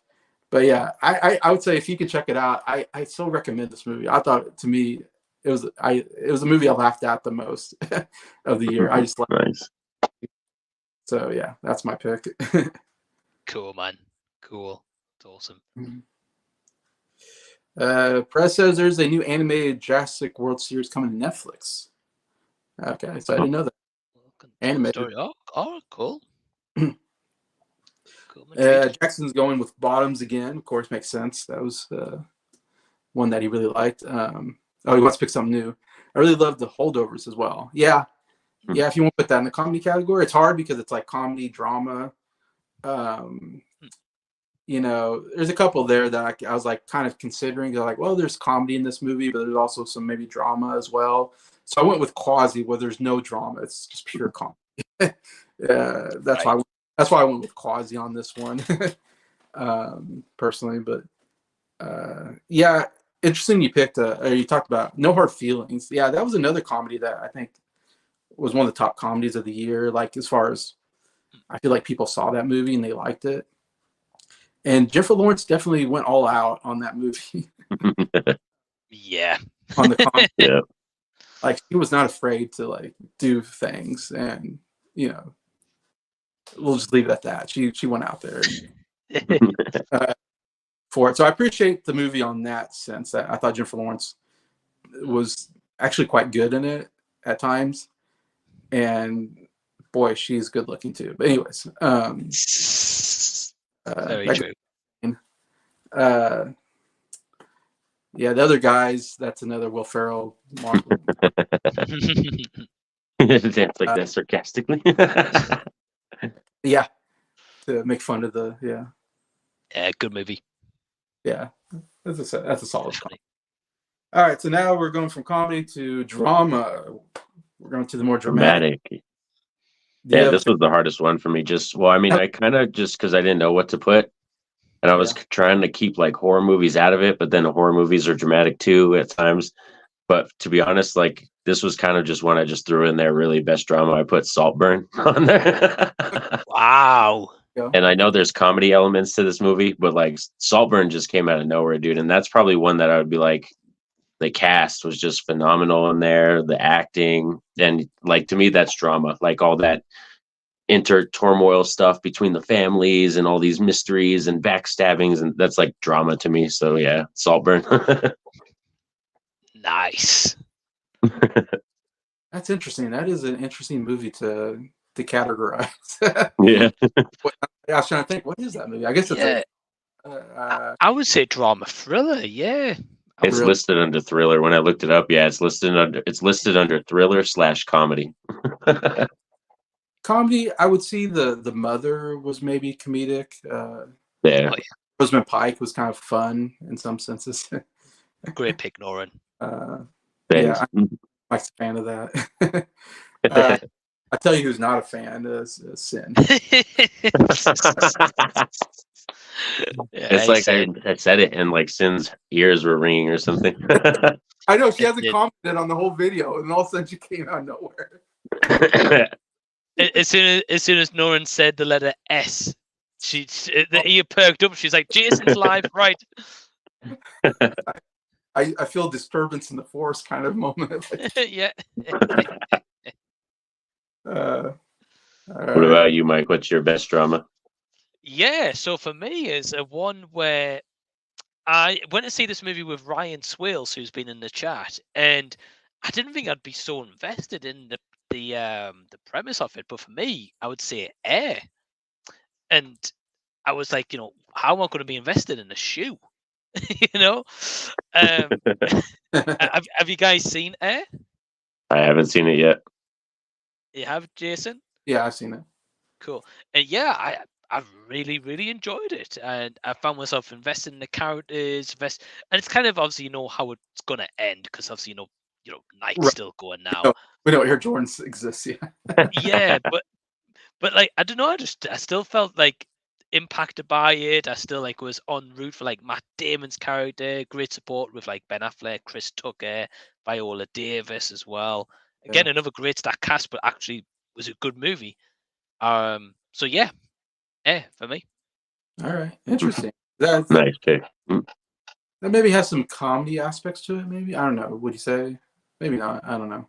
Yeah, it's definitely funny. Definitely got some great Uh, comedic dialogue here, but I think overall it's a drama. yeah. I think. Sure. Might be wrong. Ben Affleck looked pretty ridiculous, I would say, but that was the '80s. At least he went all 80s mullet kind of thing, so I appreciate it. Yeah. All right. My favorite drama of the year is a movie called Sound of Freedom, starring Jim Caviezel, based on a true person, an FBI agent, I believe, who rescues kids that are in sex trafficking. They get kidnapped and get forced into sex trafficking. And he goes around and tries to, get these kids out, and follows like this really, basically going in to like South America, I think, or somewhere. I forget. He travels in outside of his jurisdiction, basically, to try to find some kids that have been kidnapped, and and saves a bunch of kids. And yeah, you talk about a tearjerker movie. I mean, I cried so much. I guess when I think drama, I think this movie made me cry. What movie made me cry the most? Sound made me cry the most out of the year, because it's just so heartbreaking seeing, the idea that this happens in real life to kids, kidnapped and forced into sex trafficking is the worst thing, I think, in the world. And it's horrible that it goes on today, and it definitely opens your eyes, because I don't think about it. And then you watch this, you go, geez, this is a true story. And, and they give figures, like stats, like this is how many kids get kidnapped and get forced into sex trafficking. You go, geez, I didn't realize it happened that much, and it makes you scared. Luckily, I don't have any kids, but I'm thinking I have a niece, and I'm thinking, God, like that kind of scares you a little bit. You go, wow, really, watch out for that. You have to really protect your kids nowadays. It seems like even more than ever. Anyways, but yeah, I thought it was a solid movie. The acting was great. I think it's a very important subject matter, and very, you know, like I said, very heartbreaking at times. It also has a happy ending to it in a sense, and the fact that the idea that, this guy saved a lot of kids, from that kind of, thing, it makes you really appreciate it. Anyway, so to me, I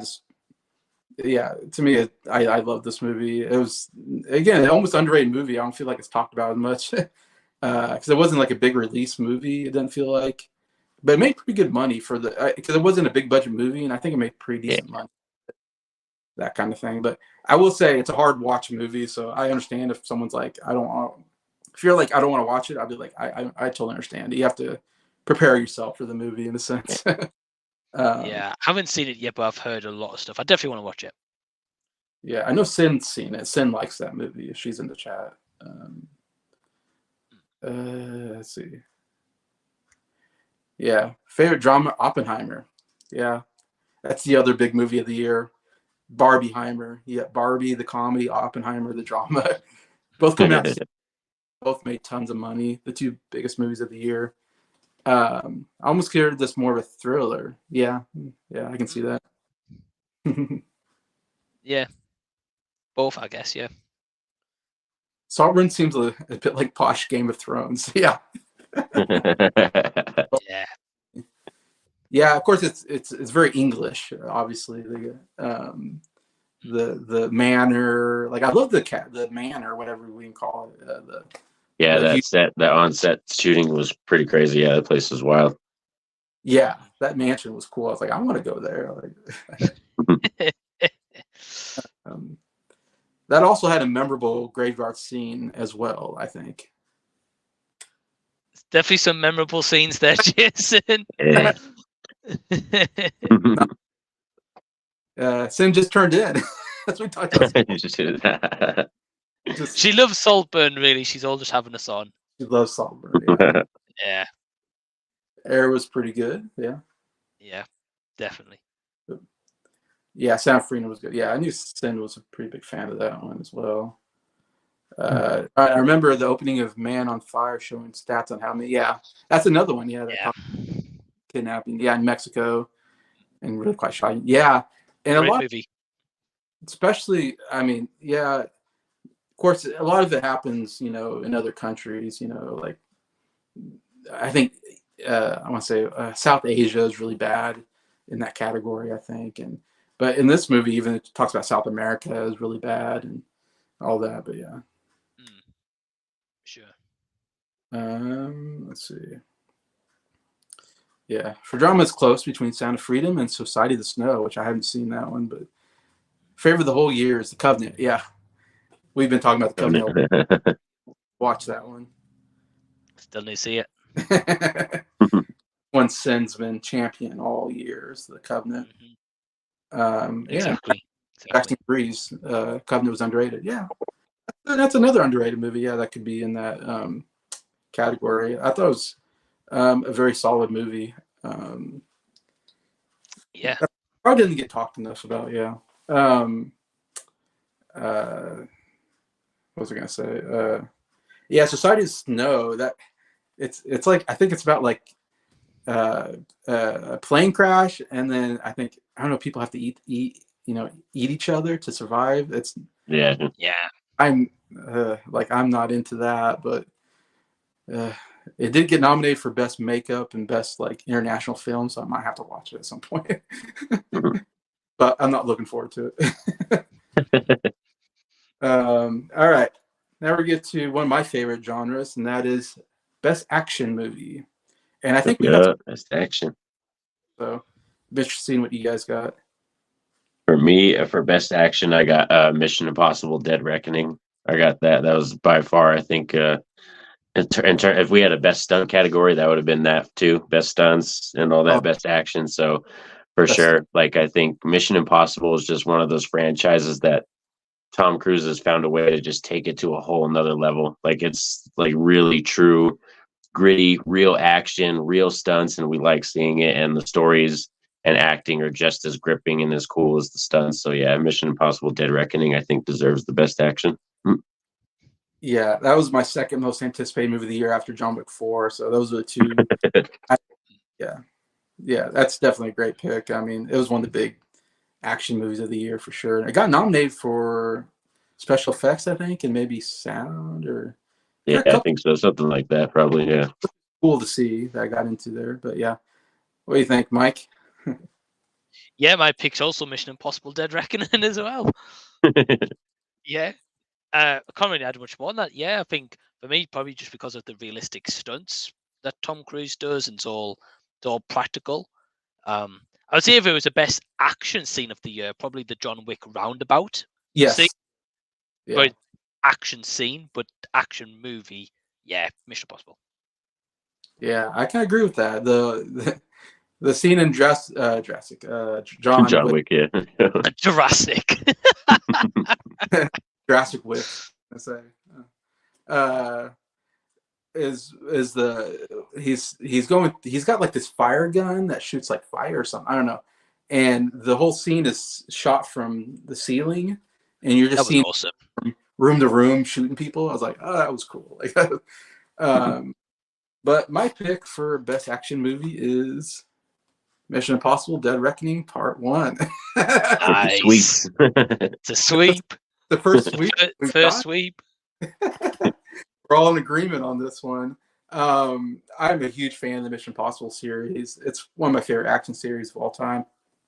And it's another solid entry into the series. Yeah, it's got another great car chase scene. It's one of my favorite scenes of the movie where they're, I want to say they're in Italy or something like that, and he's in a little car being chased, I think, and there's all these different people chasing him for different reasons. Also, the train sequence at the end I thought was a pretty cool sequence as well. Yeah.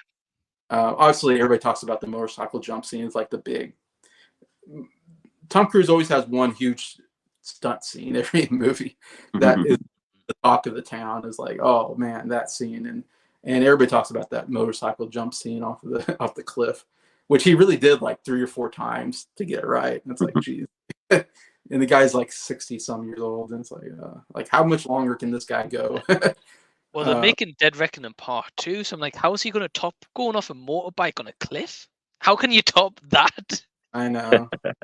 I kind of want this to be the last movie, the next one, and finish out the series. Yeah. I don't know how much longer Tom Cruise can go. You know, you don't want him to go too long where it just gets sad. Yeah. And you're like he doesn't look good.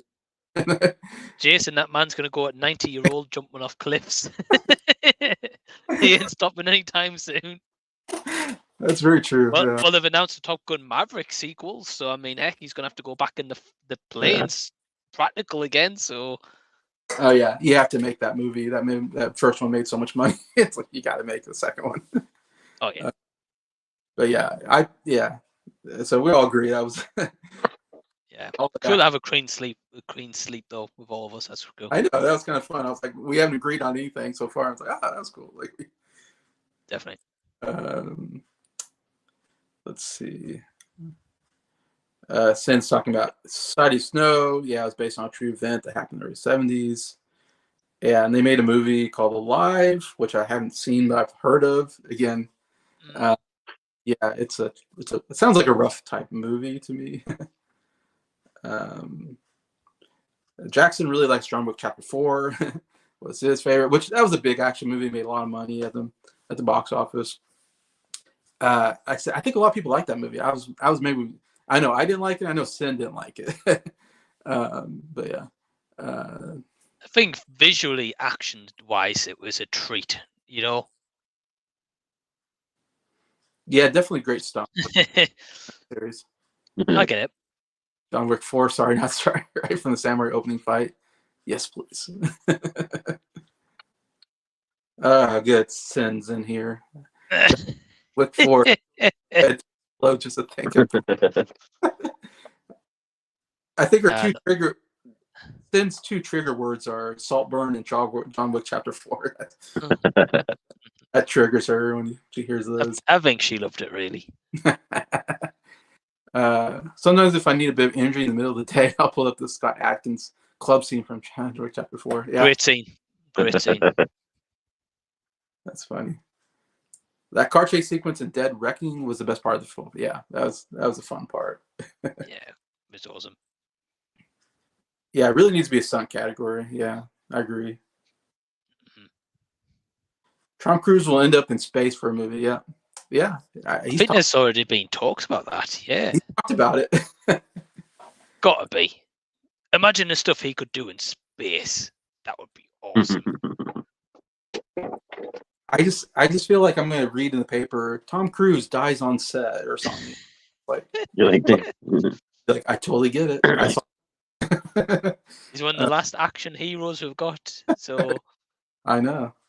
All right. So next is best documentary, and Norin's already talked about one, so we'll see if he goes with that one again. Or yeah, kind of gave mine away a little bit already, but it's the American Gladiators documentary. That's my favorite, and a close second would probably be the Cody Rhodes one. The Cody Rhodes documentary was really good too. Oh, cool. Nice. So was the Kurt Angle one. Damn, there's a lot of good documentaries this year actually, but the American Gladiators one, yeah, had me bawling my eyes. I was crying, teared up because I just hearing all them talk about what happened and all that stuff. It was really good. Awesome. I think I know Mike's choice, but we'll see what Mike's. Let's see. I think you do, Jason. Yeah. I know it was a movie. Well, it's called a movie, but it's a documentary. That's still the Michael J. Fox movie one. Mm-hmm. I've already said this plenty of times. Like Michael J. Fox, I know his condition's not the greatest and stuff in personal life, but like why they haven't done a recreation of his life, like someone playing a younger him and like a biopic. Yeah, like a biopic of him. Like I don't know why that's not being done, Mhm. or just put him in a movie where he has got Parkinson's, Oh, and he could be maybe like in a support for like a teenage character. I don't know. They don't do it, but I just think still having the younger person portray him, you only see the like the back of their head and body. But that and still like having that younger person playing was great. You got to see like him on the Back to the Future sets and all that kind of stuff. And yeah, I just think it was really, really entertaining. So yeah, still. yeah, that was an interesting documentary because I'm a big fan of Michael J. Fox, of course, and Back to the Future. I think he's so good. And uh, yeah, seeing him as a kid is just so funny because he looks so young. He's so short. Uh, and seeing him do these like he's 16, he's doing like these 12-year-old roles. It's kind of funny to watch. And um, yeah, it's an interesting documentary because you got him now, which it's man, it's so hard watching him just because it's sad seeing like how bad his condition is. And you see scenes where he's like working in rehab basically, and he's like falling down. You're like, oh man, like this sucks. But uh, yeah, it goes through his life, and they even do like reenactments, which is interesting. Like, Yeah. there's some scenes where I'm thinking they're like showing a scene, and I'm like, oh no, this is a reenactment. This didn't happen. Like, or they show a shot from a movie and they pretend like it's real, and I'm like, oh no, that's a movie. That's not real. So it's I, interesting. I think we need a biopic on him though. Like I would even make it a two-part biopic though. Okay. Like his humble beginnings in a way, and obviously his kind of. Well, I mean, you've read his book, Jason, his first book, anyway. Yeah. He obviously had a pretty good family life, but obviously he left school at a really young age. Yeah. He started off well, and then obviously went into kind of like drink and kind of all that kind of Yeah. stuff as well. Yeah. Drinking. Dark, yeah, like his wife nearly left him and stuff. So you Yeah. could really make a strong biopic, and then ended on him getting the Parkinson's diagnosis. End it there. Make part two, the other stuff he does, and I think it would work great. He was such a struggling actor. He was like had no furniture in his house, I think, and like no, Exactly. nothing to eat. He was like a struggling actor. And then all of a sudden Yeah. he gets a TV show that totally revives his career, and then gets on the biggest movie of the decade. At the same time. Uh, Greatest movie ever, Jason. my favorite part is they had to hire a driver to go to his house, wake him up, make him coffee, put him in the car. He sleeps in the car on his way to the set of the TV show. I think they Yeah. shoot the TV show all day, and then he gets back in the car, sleeps as he drives him to the Back to the Future set, and shoots all night. And he just does that over and over Yeah. again. You go, how do you do that? Like I couldn't do that. But man, there was times when during them journeys as well, he'd be drunk.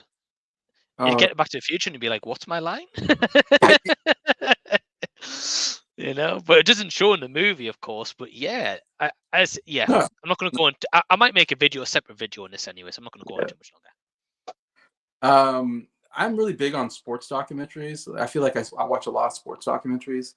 And my favorite one was one called Bye Bye Barry, which was on, I think, Prime. And it's about Barry Okay. Sanders, who I think is probably the greatest running back of all time. Was running back for Okay. Detroit Lions back in the 90s. And if you watch footage of him, it is so fun. Like, he is amazing. Like, the way he can stop and change direction, and just totally fakes people out. Like, people are going to tackle him, and all of a sudden he's over here, and they're like, "Whoa," and they like go that way, and you're like, and I remember I used to watch him as a kid, and I was a huge fan of Barry Sanders because he came from Wichita, Kansas, which is where I'm from. So I was always rooting for him. So I'm like, oh, it's a Wichita guy. And he's like, yeah, he was all talked about in the 90s. Like, and it's a fun documentary because it goes through his career, but he's such an interesting figure because he was so humble. He's the most humble guy you've ever would see. Like, he never, like when he scored a touchdown, he just handed the ball to the ref and, jogged back. He never spiked the ball. He never did a dance. He never showed any kind of attention to himself. And he didn't care about records. Like, he'd be in a game and the coach is like, hey, if you, get this many yards, you'll break the record. And he's like, I'm fine. like it's weird. Like he didn't go out to try to be like the greatest, but he was just amazing. And he quit football when he was still in his prime. He just decided he just wasn't having fun with it, and he's like, "Hey, I'm just not into it anymore." And he faxed, and he like instead of making like a big press conference, he just like faxed his quit to the coach. He faxed it to him. Like he made no, I don't know. He's such an interesting character. I mean, interesting person. I think the fact that he walked away from the game when he was still great, and he's still considered. If he would have stayed, he probably would have broken all the running back records. But he left when he was still young enough, and I guess I kind of appreciate that about him, that he was that kind of humble, and then doesn't try to make a bunch of attention to himself. He's kind of quiet, and all this. And just the footage of him running is so fun to watch. I guess it's worth it just to see him make those amazing runs back in the day. Anyway, so yeah, to me that was my favorite to watch documentary. All right, now we're going to another favorite category of mine, best animation movie of the year. And I think this was a really good year for animation. So we'll see what we got here with Norin. Mine for my best animation is going to be Across the Spider-Verse. Yeah, I actually thought this one was better than the one before it, which I was surprised because I went in and I was like pretty skeptical about this one. Didn't think it was going to be as good, and I thought the whole focusing on Spider-Gwen and her father, that storyline, all that stuff, I thought was really choice, and the animation styles, it's really groundbreaking and stuff and everything. Even though Scott Pilgrim did a lot of this first, we must say Scott Pilgrim did a lot of this first, but Across the Spider-Verse is still really great, and yeah, it was my favorite animation of the year. Nice. Great pick. Mike, what do you got? Yeah, my picks was my number one movie of the year. I don't know if you guys, I don't know if you saw it, Suzume. Oh, Suzume. Okay. No, I did not yet. No, Okay.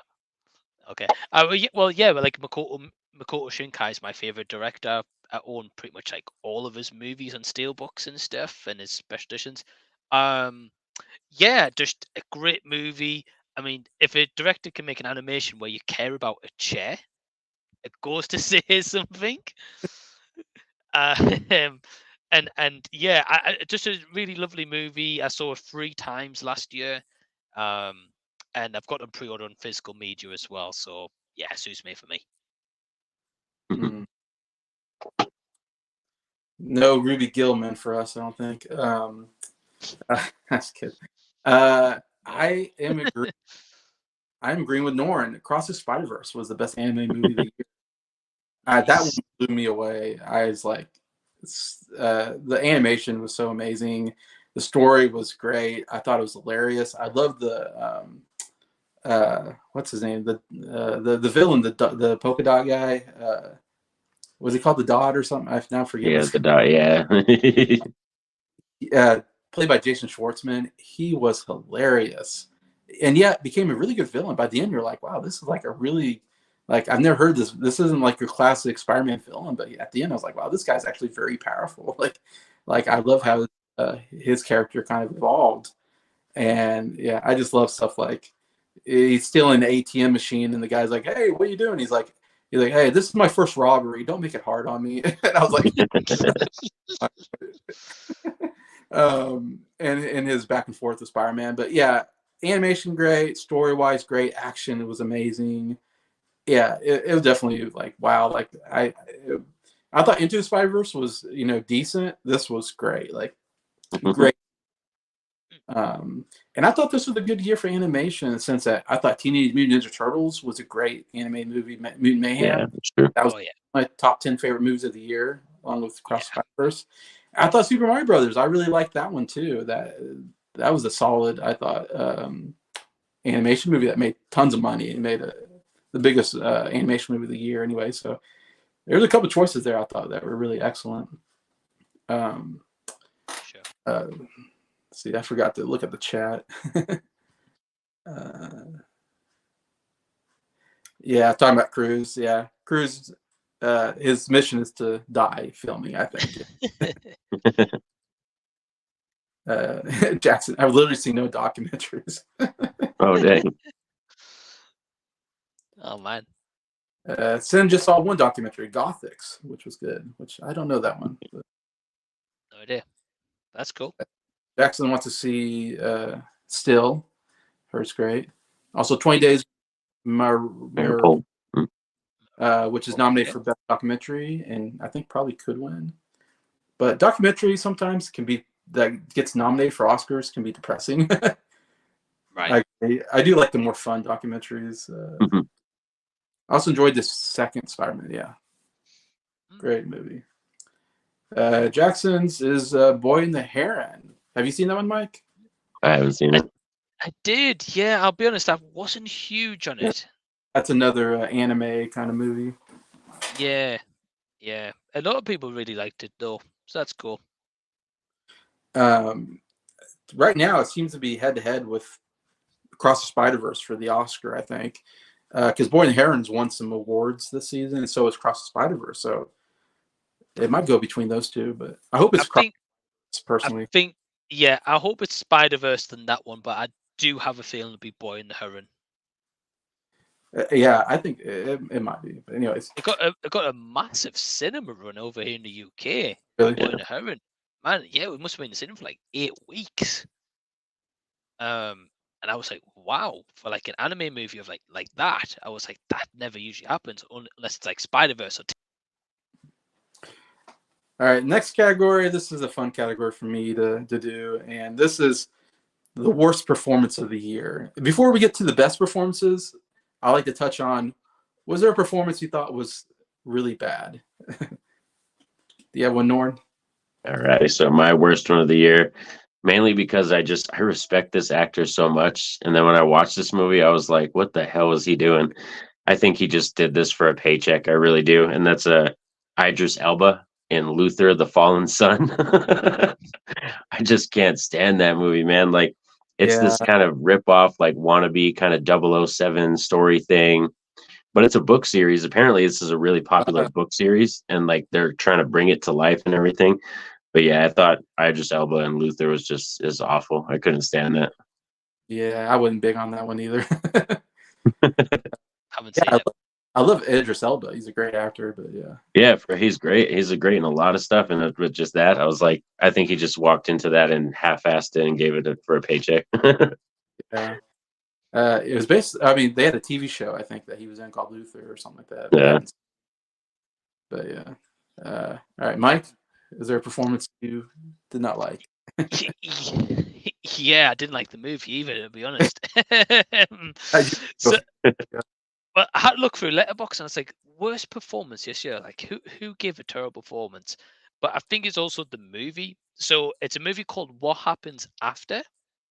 And I didn't review it on YouTube, but it was on Letterboxd. Okay. It was Meg Ryan, who returned after like 8-9 years or so, and David Duchovny or Duchovny, I don't. Oh, David, yeah, I know that guy. Yeah. However you say his surname, I really don't know. Sorry. Yeah. But yeah, so basically that story is these two are like ex-lovers in the past. They've obviously moved on in the future and stuff like that, and they're both going on like separate flights. But like, what happens is it starts snowing. They get put into like this airport where all flights are suspended, and basically it's them two meeting after like all this time later and reliving like, you know, what went wrong in the relationship, what went wrong in life, and where they're at now, and you know, by the end of it, you know, where they're gonna kind of, you know, leave, if they're going back to a partner, if they haven't got a partner, what they're doing next. And it felt like a very bad 2000s movie released 20 years later. Yeah. Like Meg Ryan felt like she was stuck in the 2000s, and I was like, Meg, you've done better. Come on. And she directed the movie as well. And it just, like, honest, I'm not kidding. Each scene, guys, right? Each scene was them two maybe reliving a memory. They would end the scene in pretty much an argument, walking off from each different direction. The next scene would then be going, right, they're now back together. They're then going about another memory, another argument, and then them splitting off again. Oh, wow. And it was like that for an hour and a half. And I was like, how many times are we just going to do this rinse and repeat story? I think it was a box office bomb, and I really hope it was. It was terrible. I don't remember that movie, but don't watch it, Jason. Even if it's for free, don't do it. Yeah, those two actors, you're right. That's more like a '90s like movie or something, like back in the '90s or 2000s. Yeah. Yeah, it's just like the whole thing. They were going on like they were like 12, and I was like, oh come on, you're like 50 plus, like surely you should have both matured, but nope. You're right. Yeah.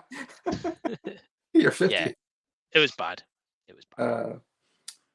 My worst performance, and I think Mike will agree with me on this one, and this is maybe my least favorite actress working today, who is in everything. Every movie I watch, she's in, and I think Awkwafina. she's Awkwafina.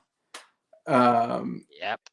Mostly for the movie The Little Mermaid, and she's just doing the voice work for the seagull, and it is horrible. Her voice is horrible.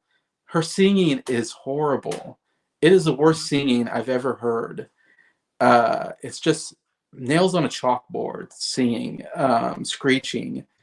She has this one song that's infamous that you probably heard on. Everybody talks about it. It's like the worst song ever. And even in the other songs, she'll pipe in like my favorite song out of Little Mermaid is "Kiss the Girl." I think it's a great song. It's a beautiful song. And Awkwafina sings in it, and it ruins it. I'm like, why did they have her sing along with this? It's doing a great song.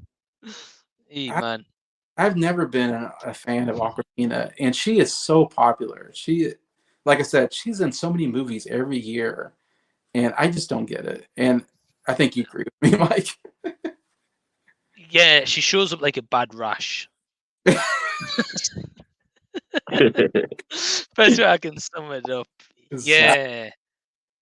Man. Yeah, Norin, have you seen the new Little Mermaid? I haven't seen the new Little Mermaid. No, I've seen her in Renfield and was it the Shang-Chi and all that, but I haven't seen the Little Mermaid. Man, she's the seagull that Jason says, but she does a rap in the Little Mermaid.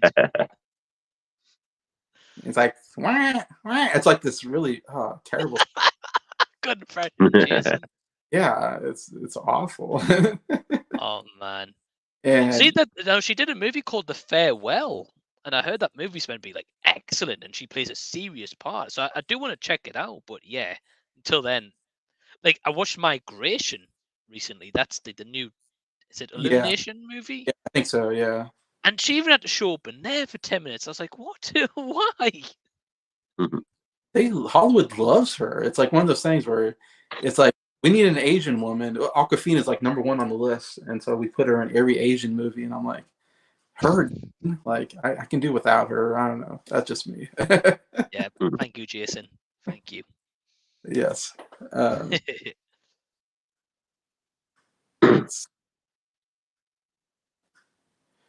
Sin says I wasn't huge on Boy and the Heron. Not a big fan of his movies. Okay. Yeah, I've seen 2 and they've not been great, I'll be honest. Okay. Check out Makoto Shinkai movies, Sin. You'll really enjoy them. Far better. Very overrated. Okay, so I'm not familiar with, of course, anime as much, but I just know Miyazaki, is it, or something like that? It's like the big one. Yeah. Does all the Ghibli studios. That's him. Yeah. I think Norin's big on anime as well, I think. So yeah, I watch a lot of anime shows and stuff. Yeah. Yeah. Yeah, brother. The Luther movie was so disappointing, especially since the TV show was excellent. Yeah, I wasn't into the movie. What's his name was like the serial killer guy, Andy Serkis, and it was like really over the top. Worst performance, I'll go with Ben Affleck in Hypnotic. It was so bad that he kind of made the movie more entertaining. Yeah, it wasn't great. I didn't see the movie, but it got so many bad reviews, I didn't even bother seeing that one. Didn't miss much. And Sin throws out Susan Sarandon in Blue Beetle, which, yeah, that was another. She was a bit like a Idris Elba's Norin mentioned, just there for a paycheck, you could tell. Yeah, it just seemed like a paycheck. Yeah, Great. Like, what is she doing in this movie? Like, I mean, amazing actress in Blue Beetle. I was like, no. Yeah, she didn't work in that one, but. No. All right, now I'm going to go through some of the better categories that you're going to see at the Oscars here. First one I'm going with is, what do you think was the best screenplay of the year? Best screenplay. When I think of screenplay, I think the movie that had, I mean, the best overall premise maybe, and also the best dialogue. That's what I look for. So I'd like to hear your guys' thoughts. What do you think, Norin? Yeah. So for me, for this one, it was kind of hard because I don't know, like some of them, I was like, some of my favorite movies of the year, they had like kind of atrocious, cringy dialogue. So I was like, I just kind of null and void took them out. So for best screenplay, I actually went with Across the Spider-Verse again for this one, and mainly because of the story, like the story that they told. And I think the ending was like one of those good cliffhanger endings that you want more. I want to see more. It left me wanting more, so it was a good thing. So yeah, definitely for me, Across the Spider-Verse, I think was the top-notch screenplay. That's a good screenplay. That's a good pick. Yeah, great pick. What do you think, Mike? Yeah, so kind of thanks for explaining a bit more as well, Jason, what you would kind of class it as, because I was kind of thinking ish, but different things. Yeah. So for me, I'm going to pick a movie that made me cry, that really got me caring for the movie. That's a good reason, yeah. And I'm going to go Godzilla -1. Oh, okay, cool. Yeah, like Okay. I've never cried at Godzilla, so for them to make a movie for me to cry at Godzilla.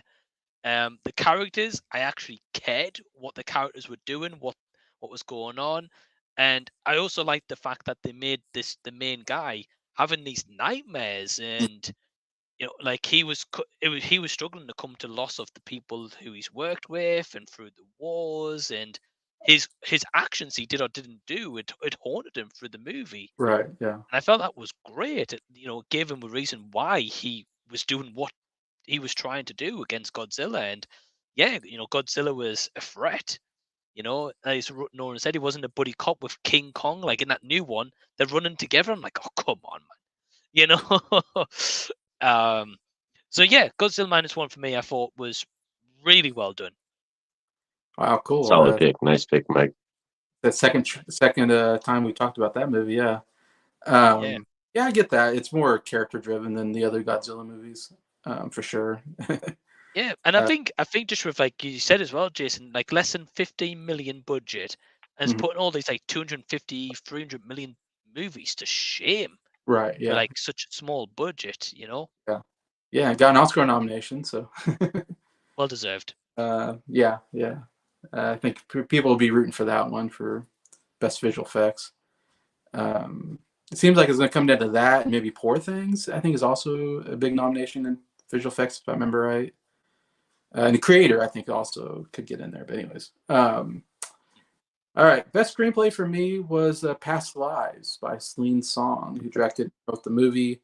It was one of my favorite movies of the year. And I put it in here because it's a really dialogue-heavy movie. And I think the dialogue was fantastic. The conversations they had about relationships, I thought was really good, insightful. And it's all about, a friend from the past coming back, and, they had some strong feelings for each other, but they kind of go their separate ways. And then she gets married to another guy, and yet there's these feelings for this guy, and she's married to this guy. And the scenes with them together, the three of them together, is really good stuff, I think. And looking at the past and looking at like to me, it was a movie about like, man, in another life, maybe we would have gotten married, and we could have this life, but in this current life we have, it didn't work out, and this is the life that we're living, and how we, so I thought it was really, really cool, insightful movie on relationships. I love the husband is kind of jealous, of course, because this other guy's coming back into her life, and he even says in the movie like I feel like I'm the villain of the movie, like I'm keeping you away from your true love. And I thought that was a fun kind of idea, of him recognizing like this is almost playing out like a movie, and it was. But I like the direction it went. I thought it went in a good direction at the end, anyway. So yeah, so I went with Past Lives. Nice. Have you seen Past Lives, Norin? I haven't seen it yet. Okay. It's on Netflix now as well. Sweet. Okay. It's dropped. That was a good one. She says she's seen a few of Makoto Shinaka's films and enjoyed most of them. Nice. And yeah, he's got far better than Miyazaki. Yeah. Is this Your Name guy, or? Yeah, guy who did Your Name, Web from Review, Suzume. Okay. Yeah, Jackson went with the movie May December, which I haven't seen, but I want to see. There's some dialogue in that manages to be hilarious and haunting in the same sentence. I don't know if you guys are familiar with that May December with I've heard of it. Yeah, I do want to check it out. one of Mike's favorite actresses, Natalie Portman, stars in it. Nope. Portman. Who's the other actress? I forgot. You've got Julianne Moore and Charles Melton. Yeah, Charles Melton. Yeah, definitely. It's a Netflix movie. I definitely want to get around to that one. It's been nominated, I think, for best screenplay, maybe, or something like that. But yeah, it sounds like I know Jackson loved that movie. It was in the top 10. What's happening, guys? Lewis. It is. You three make a great trio. Thank you. I think so too. Rick Power with you three would be awesome. All things movie related. Yeah, I love working. Thanks, man. Well, what I will say, Lewis, very quickly, is me and Ryan from Raven O's Fan, so we do a pod every fortnight Yeah. or so, and these two guys are going to be guests on there as well. What we're doing is we're trying to pick a subject for these guys to come on for. So when we get a horror episode, this guy right here is going to be on that episode. 100%. And Sin brings up another movie that's probably second for me, and that's Holdovers. That'd probably be into Past Lives, I guess. I think I think there's some good stuff in there. I know Mike wasn't a fan and as necessarily, but I thought there's some good dialogue in there as well and a good premise. But May December was okay, but just can't with Natalie Portman. Yeah. And the subject matter was disturbing. Yeah, it deals with underage, relationships or whatever. I will say The Holdovers is probably the first movie I've seen in the longest time that's set in the past that actually looks as if it's set in that actual time frame. Yeah, I thought they did a really good job with it. I love Paul Giamatti. He's my favorite. Yeah, he's good. I will say, Mike, I'm not a Natalie Portman fan either, but I think it's by far her best role. Okay. Wow. Okay. And Lewis says he has to check that out. Yes, check Mike's out. Awesome, man. Raven O's Fan 89 channel. He's gotten 2 episodes out, I think. That I can remember. Yeah. Yeah. Got some good stuff coming. All right. Now this one is who do you think was the best director? Which an interesting category, I think, because you have to go, okay, obviously it's a movie you're probably gonna like, and you say, yeah, he did a good job. But I guess I look at like what movie was maybe the hardest to direct, or what was the most impressive, I guess, in my sense. I don't know. What do you think, Norin? I actually went with Greta Gerwig on this one for Barbie for director because of basically I don't think they knew it was going to be that big. I really didn't think they knew it was going to be that big. And to bring Greta in and to handle, I think what I found was the best comedy and the story, and Ryan Gosling and Margot Robbie, just handling all those actors. The sets, they did look kind of complex, like the way they had the set design and the way they did the Barbie world and stuff and all that. And the color palette was really good too. So I just thought Greta, she deserved it. Plus that movie's, like I said, is the biggest grossing or one of the biggest grossing movies of the year. And to have a female director behind the chair, it's a big deal. Mm-hmm. Okay, that's cool. Didn't get any Oscar love, but we got her on here. No, that's crazy. Yeah, that I think was, to me, I thought was one of the biggest snubs. I was like, that was kind of surprising. I was like, what the hell? Oh, I was shocked. Yeah, for sure. I thought for sure she would. All right, Mike, do you have a favorite director? Yeah, so I wouldn't necessarily say this was my favorite movie of the year, and I only saw it start of this year, but I know it was a 2023 movie. It didn't come out till then. For me, it's going to be Yorgos Lanthimos for Poor Things. Okay, yeah. I get that. And I think it's because like when Norin's saying like, about set pieces and all that kind of stuff, yeah, definitely agree. Barbie was fantastic. Like Poor Things, yeah, like the color palette was off the charts. Like even in the case of you have a very bright, vivid scene, and you might have like a little item or like a tree that's a bit darker, but just the background stands out from the rest of the scenery, and the sets were great. The on-set locations, like just it's a wild movie. I will say that. like Emma Stone gives it everything, Right. which No, we'll talk about in a little bit. yeah. But yeah, like just to really, it's a tough one because like Norin said, it's quite tough because I say like my favorite movie of the year was Suzume, but most of that movie comes from the directing. Sorry, the animation. Sorry, the animation, of course, and the story. But yeah, so perfect. I'm gonna go Yorgos Lanthimos for things. Yeah. Okay, cool. Yeah, he's a strange director, I feel. I mean, his movies are strange. Yeah, It's interesting. strange movie. I think if you watch it, Jason, you'll hate it. But I really enjoyed I'm sure. it. Yeah, this is a hard one to go with, but I ended up going with the directors for Across the Spider-Verse on this one. Nice. There's three of them: Joaquin Dos Santos, Kent Powers, and Justin K. Thompson. And I guess when I was thinking about who's the best director, I think what movie was I most impressed with? I guess I went with Cross the Spider-Verse. You know, it's an animated movie. Like it did things I've never seen in an animated movie before, I felt like. And the way they used different animation styles within the same movie, I thought was really cool and impressive. And again, it's different because it's animated, but I just thought they did such an amazing job with this and made it, unique and different.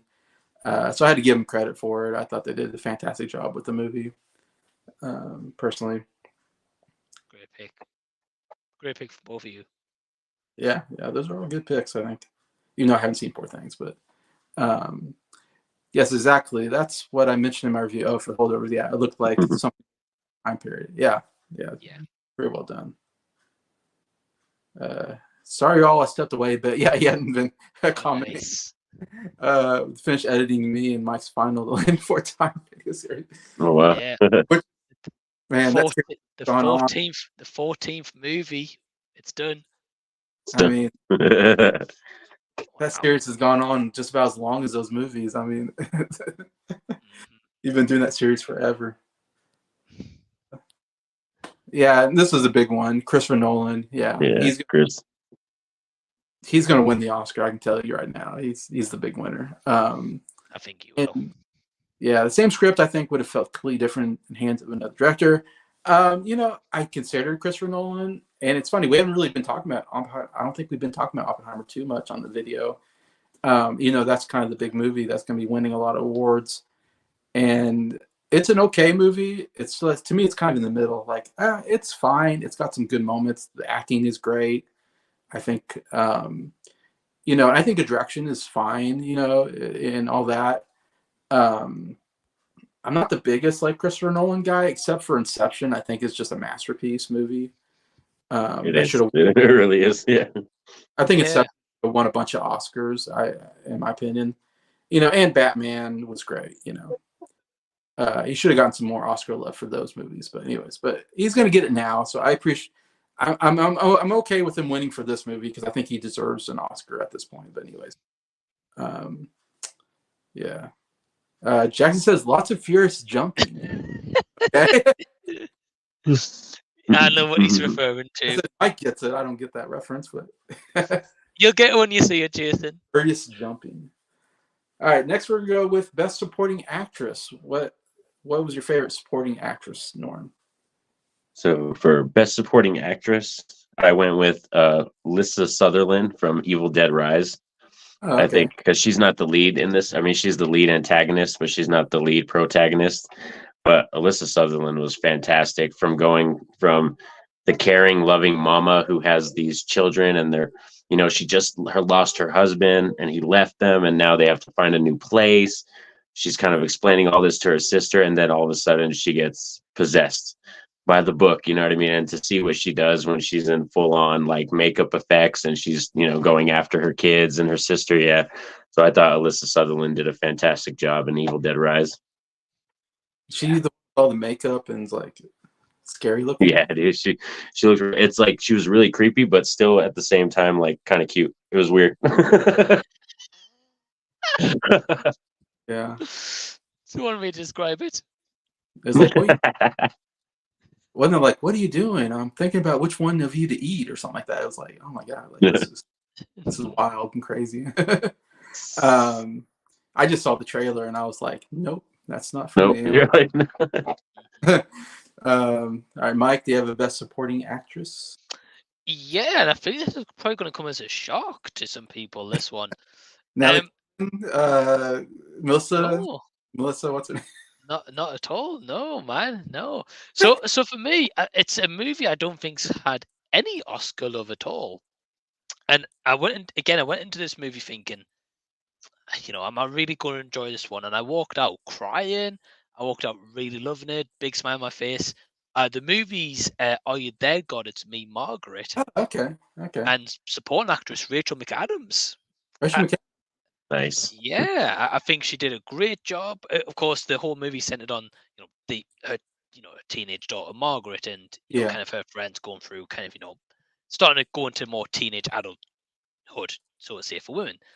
And yeah, I think Rachel McAdams did a great job as the mom. I think she was like really supportive, really caring, and kind of kind of just reassuring the daughter, like, look, I've gone through this, and this is kind of how this is how you're going to kind of transcend into kind of teenage years and stuff like that. And I just think she was great in the role, and I don't think she's got any love at all, and not mentioned. No, I think she got some. There was some talk of possibly an Oscar nomination during the award season, but she didn't end up getting one. It's a shame. That's the most I've heard about the movie as far as Oscar wise. Like there was some maybe screenplay or something, but yeah, I wouldn't talk about it a lot. Just a little bit. Like I definitely Mike's been the one who's talked about the most. I feel like during the year, like yeah, you definitely been like big on it. Yeah, I definitely need to go see it at some point. Very good movie. Definitely on my list of like need to see this movie. That's very cool. My best supporting actress is actually a movie I just saw recently, and I had to put her in here, and that is Danielle Brooks in The Color Purple. Nice. She's the only one who got an Oscar nomination out of that movie, which was kind of shocking. I thought that would get more Oscar love, but she got an Oscar nomination for Best Supporting Actress. And I just saw this movie like this last week. It's on Max now. And she definitely had the best role. She definitely stole every scene in the movie. And this is, of course, the movie was done back in the 80s with Spielberg did the original movie based off the book. And Oprah Winfrey played this character back in the 80s and got an Oscar nomination for this role. So this was like the big role for Oprah Winfrey before she became a huge, talk show host. And so Danielle Brooks, I thought, did another just absolutely amazing job in the role. If you've seen the movie, I mean, she's very sassy. She's very like she doesn't take crap from anybody. She'll go fisticuffs with somebody if they offend her. Kind of thing. And of course the singing's great. And then there's a scene that when you see it coming, you're like, oh, I just dread the scene where this terrible scene dealing with racism and abuse. And this really horrible scene happens to her in about the middle of the movie, and you feel so bad for her. And then she has this maybe the most heartbreaking role in the movie where you just feel for her and you go, God, that's terrible what happened to her. And she kind of becomes a different character for a lot of the movie. And then she eventually comes back to her original character towards the end. She kind of comes back and becomes that fun character again. So she does take this emotional roller coaster throughout the movie, which I thought she did a really fantastic job anyways. And so I have to give it to her. I thought she did a fantastic job. Nice. And I haven't seen it yet. Yeah, neither have I. I'll have to watch that one. And this is my second choice probably is Divine Joy Randolph for The Holdovers, which she gave a really good performance in that movie, The Holdovers. And she's going to win. Yeah, I think she's winning all the awards. She's won everything so far. Golden Globe, BAFTA, Critics' Choice. Yeah, she's winning. Yeah, everything. I think it's a lock. She's hilarious and heartfelt all at once. She definitely has some of the more dramatic moments in the movie. Because she's dealing with the loss of a child and stuff like that, Sure. And also goes for Divine Joy Randolph. Yeah, she was a close second for me. She was also very good. All right, so now we're going to go to Best Supporting Actor for the year. Yeah, so for me, supporting actor, this might come out of nowhere for some people. Rupert Grint from Cabin at the Cabin. I thought he was fantastic, man. Like, I mean, Dave Bautista was obviously the standout and stole all the scenes, but Rupert did such a good job, and it's like so different from Ron Weasley, because that's what you just typically know him as, Ron Weasley. And to see him in that movie was great. Like I need him in more movies because he's that good, and he's only in it for a short period of time. So like I want more because he was not in it that much. So I thought he deserved the supporting actor nom. He surprised me. I really liked him in that movie. Yeah. Yeah, it's so different. You're right. Yeah, I don't know why he's not in more stuff. Mike. Yeah, he was great. He's great. For me, I don't know if you class him as a supporting actor, but I've put it down anyway. And I've gone for Ryan Gosling for Barbie. Yeah. He's getting for supporting actor. Oh, okay, that's cool. I'm glad. Yeah, I thought it was great. Highlighted the movie. Like I'm Just Ken song being nominated as well for original song and stuff. So yeah, I can't really say much more than that. Yeah, he's fantastic. Yeah, the best part of the movie. It was more comical to me though. That was so fun about his character. Like just walk in the hospital and be like, I'm a man.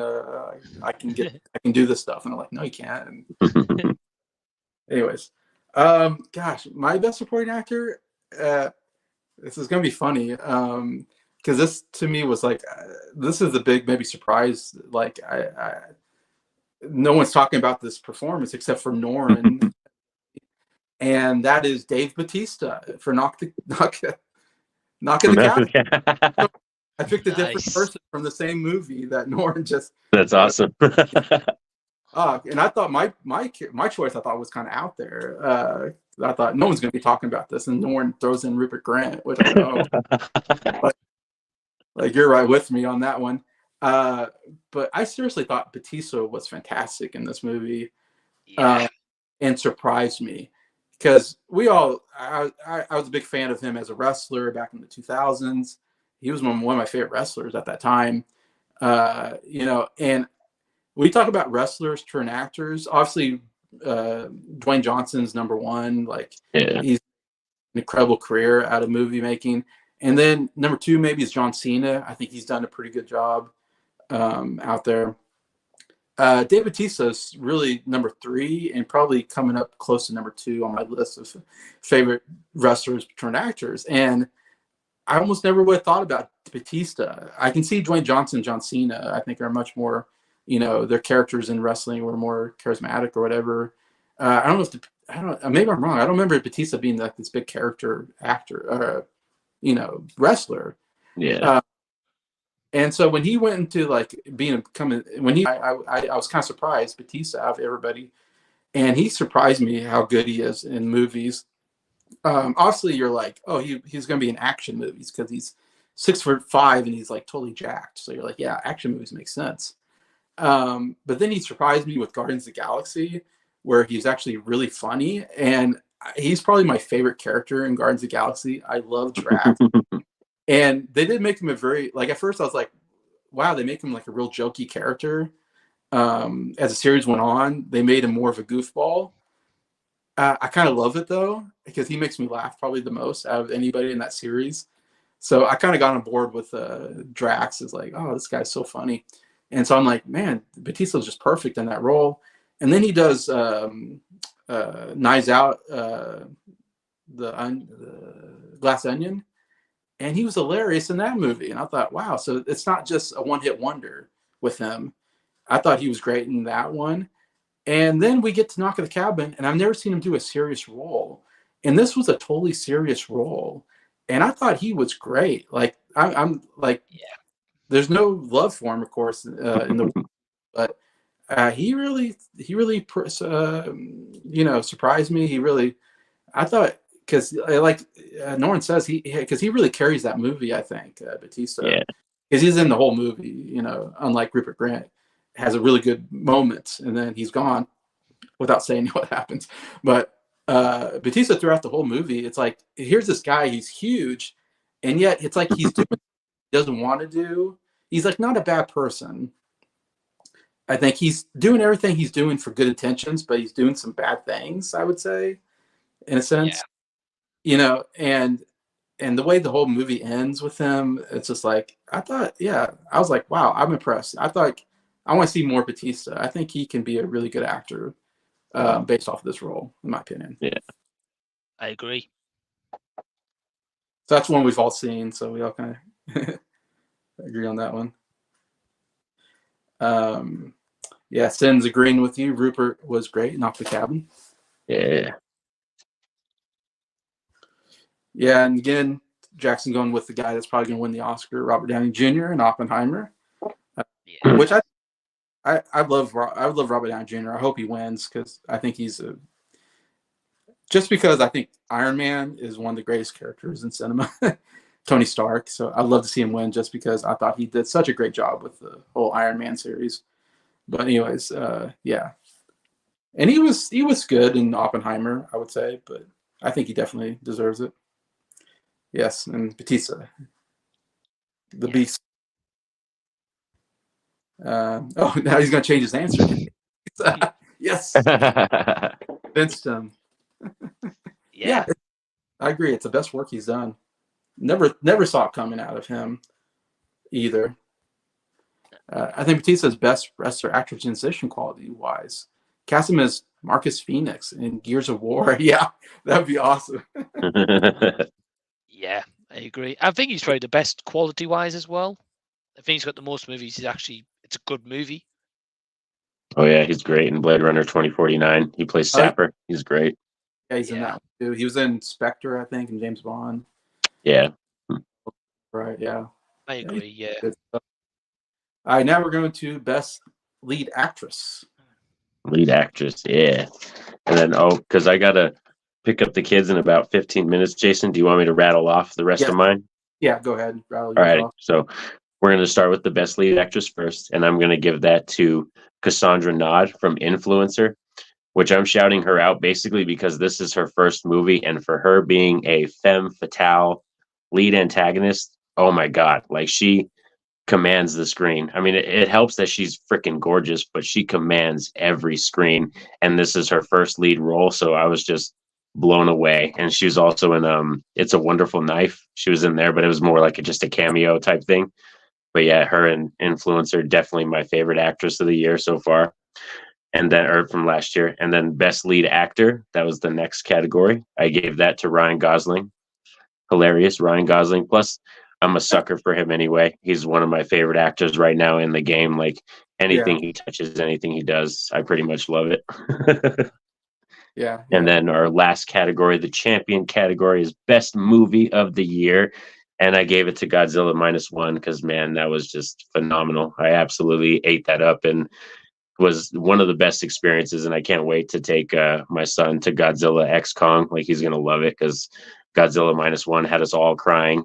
He was crying for different reasons, though, because my son isn't used to the humans attacking Godzilla. So he was very upset by that. He's used to the Toho version. So Godzilla's always the friend and he's always helping us fight the other monsters, So he was not used to that. So I actually had to kind of take him out of the theater for a little bit and kind of calm him down and talk to him. And then we had to kind of return to the movie. But he had fun with it eventually. Godzilla side. Yeah. Wow. But thank you, Jason, for inviting me on to do this. This was a blast, dude. I'm sorry. Yeah, I just ran into that time where I'm about to pick up the kiddos and stuff. But thanks so much. I'm out for doing this for me. I appreciate it. All right. I hope you guys have a really good stream. I'll comment and I'll watch the rest too later. All right. No problem, man. See you in a bit. Laters. Bye. Yeah, definitely subscribe to NorinRad89 if you haven't. 100%. Lots Great of guy. Yeah, really love his stuff. Mm-hmm. All right, so we're going back to lead actress for you, Mike.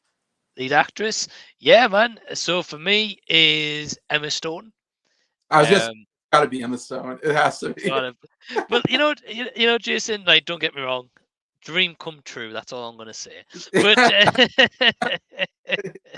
but no, like in all seriousness, no, that definitely helped. But like, yeah, I think it's Emma Stone. I think's always been a great actress. Whether it's Superbad, whether it is other movies that she's done in the past, like she's got a pretty solid filmography. And in this movie, it's really just an out there performance. Like, yeah, she's got the eccentric moments you'll see for Out sure. there. But just the fact that she's born from this creation experiment and she's got like a baby mindset, and to play that as like a full grown woman, but you're playing like a baby mindset, I think she does it really well.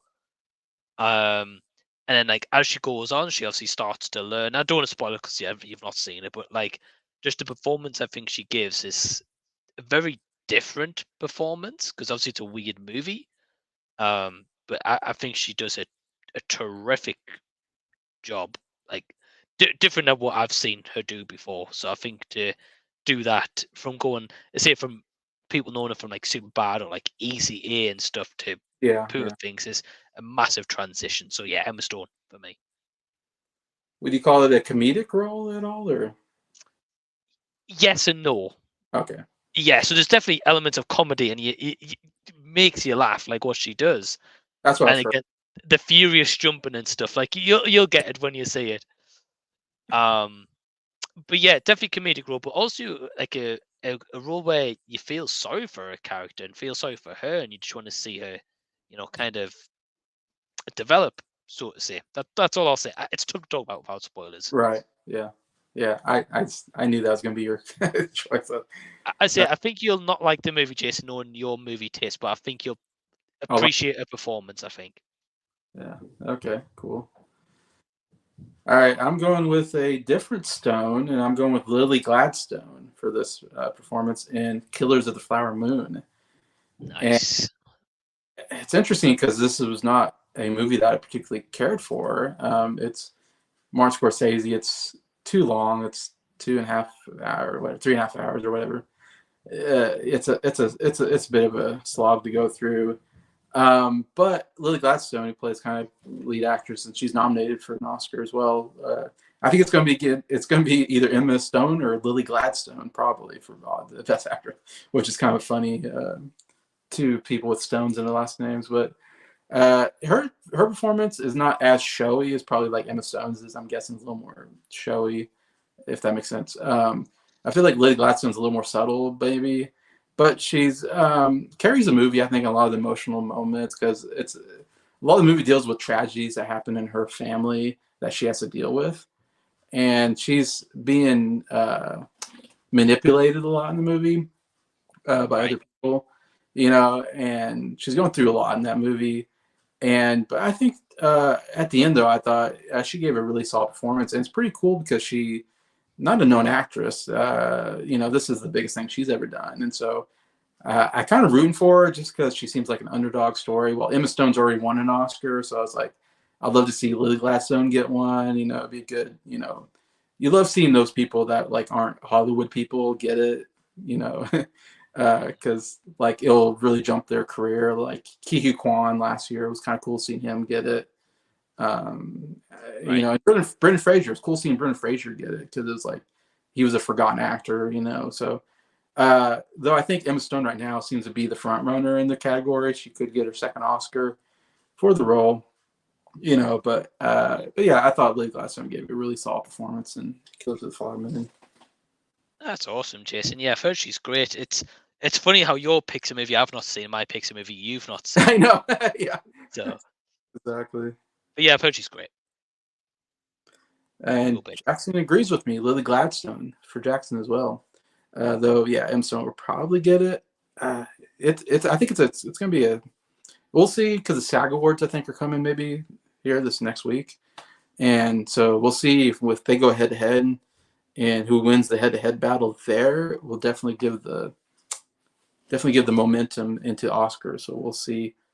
Because interestingly enough, Lily Gladstone didn't get nominated for a BAFTA, which I don't get how that happened. So Emma Stone walked away with the award at the BAFTA, and I think they both won the Golden Globe. I think Emma Stone won for comedy, and Lily Gladstone won for drama. So they won. So they didn't go head to head at the Golden Globes. But I think Emma Stone beat her out in the Critics' Choice. So I think it's one of those things where the most popular movie is Oppenheimer and Poor Things. Yeah. Like they seem to be the ones that's going to sweep it. And Killer Flower Moon will win something, but I don't think it'll be like that those categories. No. Yeah, and Barbie will get some probably stuff here and there Right. as well. Right. Yeah, I don't think anyone has ever portrayed that kind of character like Emma Stone plays in that movie. Nah, I agree. Frankenstein, it sounds like, but different. Best lead actress, Sydney Sweeney. It's Sydney Sweeney. Serious though, Emma Stone in Poor Things is a great performance. Yes, I do like Sydney Sweeney, I will admit. Me too. I'm telling you, I think give it a few years and Sydney Sweeney will win an Oscar. Oh, okay. I think she gets cast in the right movie, really serious role. Apart from Euphoria TV series, she will win it, 100%. Yeah, I feel like she's like the new It girl, maybe, or will be. She's a really good actress as well, though. Is she? Okay. Actually, I don't think I've seen anything with her in it, but I've seen footage of her, and I'm like, yes, I like her. She's, I want to see movies with her in it, but yeah. Understandable. Ryan says, yeah, hopes Gladstone gets the Oscar. Yeah, I kind of hope. I mean, nothing gets Emma. I love Emma Stone. She's like one of my favorite actresses working today. 100%. I thought she was great in Birdman. It was one of my favorite performances of hers as well. She got a nomination for supporting actress in that one. In La La Land, she won the Oscar for. Yeah, she's put out some really good work out there. All right, best lead actor. Yes, I think you'll actually be shocked with this one, Jason. I went for actually. Yeah, so for lead actor, I had to really think about it. I was like, okay, well, who's given a serious performance or who made me kind of feel something in the performance? And for lead actor is Teo Yu from Past Lives. Oh, great. Oh, that's a great performance. Yes. Yeah, and don't get me wrong, I think it's tough, right? Because with Oppenheimer, you've got Cillian Murphy, right? And he does a great job. I don't think anyone's going to doubt he didn't do a good job. But obviously that's based on like a historical thing. Whereas Past Lives is more of like an original kind of idea, original kind of movie. And yeah, I think you're right. The whole subject matter, like he plays a great role of a guy who loves this woman, but he's too afraid to kind of make the leap, or he doesn't want to go traveling to America. He wants her to come to I think it was Korea, I believe. Yeah, Korea, yeah. And then he does make that leap years and years later. But then, as you mentioned, the whole theme is like, what if he did X, Y, and Z? Which we've all had those moments, like what if, like with an ex, what if we did X, Y, and Z? Or on a date, what if we did X, Y, and Z? And I think he just does a great job. I really do, and I think he's been overlooked for this Oscars. I agree with that. Yeah. I feel like it's just been the Oscars is like an obvious choice kind of thing, and not actually like a thought out thing. They're just like, oh yeah, Oppenheimer, big movie, yeah, right, that can be nominated. And again, nothing against Cillian, he deserves some recognition after being supporting all these years. But yeah, I think Teo Yu in Past Lives did a great job, overlooked. Wow, I love that pick. That's a great pick. Because there was talks of Greta, like I have to shout out Greta Lee. I thought was great in the lead actress role. There's talks of her. She got some award nominations, I think, throughout the award season, but she didn't get an Oscar nomination, which is too bad. I'd love to see her in the Oscar Best Actress category as well. Celine Song, who directed the movie, I was hoping would get a directing nomination, but didn't end up getting a directing nomination. But she did get a screenplay nomination, which was great. That's really the only really big award they got. It was Best Picture and Screenplay. Yeah, because I thought Greta Lee was great. I thought Teal, whatever, was great. And I thought the guy who played the husband was great. I thought he should have been nominated for Best Supporting Actor. To me, the three roles I thought were all really. I mean, those are really the only three actors it feels like in the movie, and they all three did, I thought, a really good job in that movie. Yep. Agreed. Yeah, he didn't get any love during the Oscar season. I don't know why, but yeah. It's the Oscars, Jason. I'm not surprised. It's all the popular ones. Yeah, that's very true. Lead actor, I went with Jim Caviezel for Sound of Freedom, which I've talked about, in my favorite drama category. And I'm a big fan of Jim Caviezel. He's always been an actor that I've always really liked. Since I saw him in back, I want to say late '90s, maybe early 2000s. He was in a movie called Frequency, which is a really cool kind of sci-fi thriller kind of, I don't know, movie. Wasn't he Passion of the Christ as well? Yes, and he did Passion of the Christ, He did. Jesus, Yeah, great role. Came out 20 years ago, I think. I think it's on the 20th anniversary as well. Yeah, pretty good Great role. performance. Great performance. Yeah, great performance. The Count of Monte Cristo, I think he's great. And anyways, he's not a big Hollywood actor. Like, he's not one anybody ever talks about. He's not like in big movies. I feel like he does more smaller movie roles nowadays. But he's just so solid, like, as an actor. I think he's pretty good in everything I've seen him in. And this is, I think, his best role yet. Like I said, I think he's given a lot of good performances. I think this is his best performance. I mean, it's a very heartbreaking type role, because he has to play somebody who has to deal with children, being kidnapped and sex trafficking. So he sees a lot of horrible stuff in his career. And so he has to really portray that in the movie, and you really see that, the heartbreak that he has to go through dealing with the subject matter, And I thought Caviezel just nailed it. Very serious role.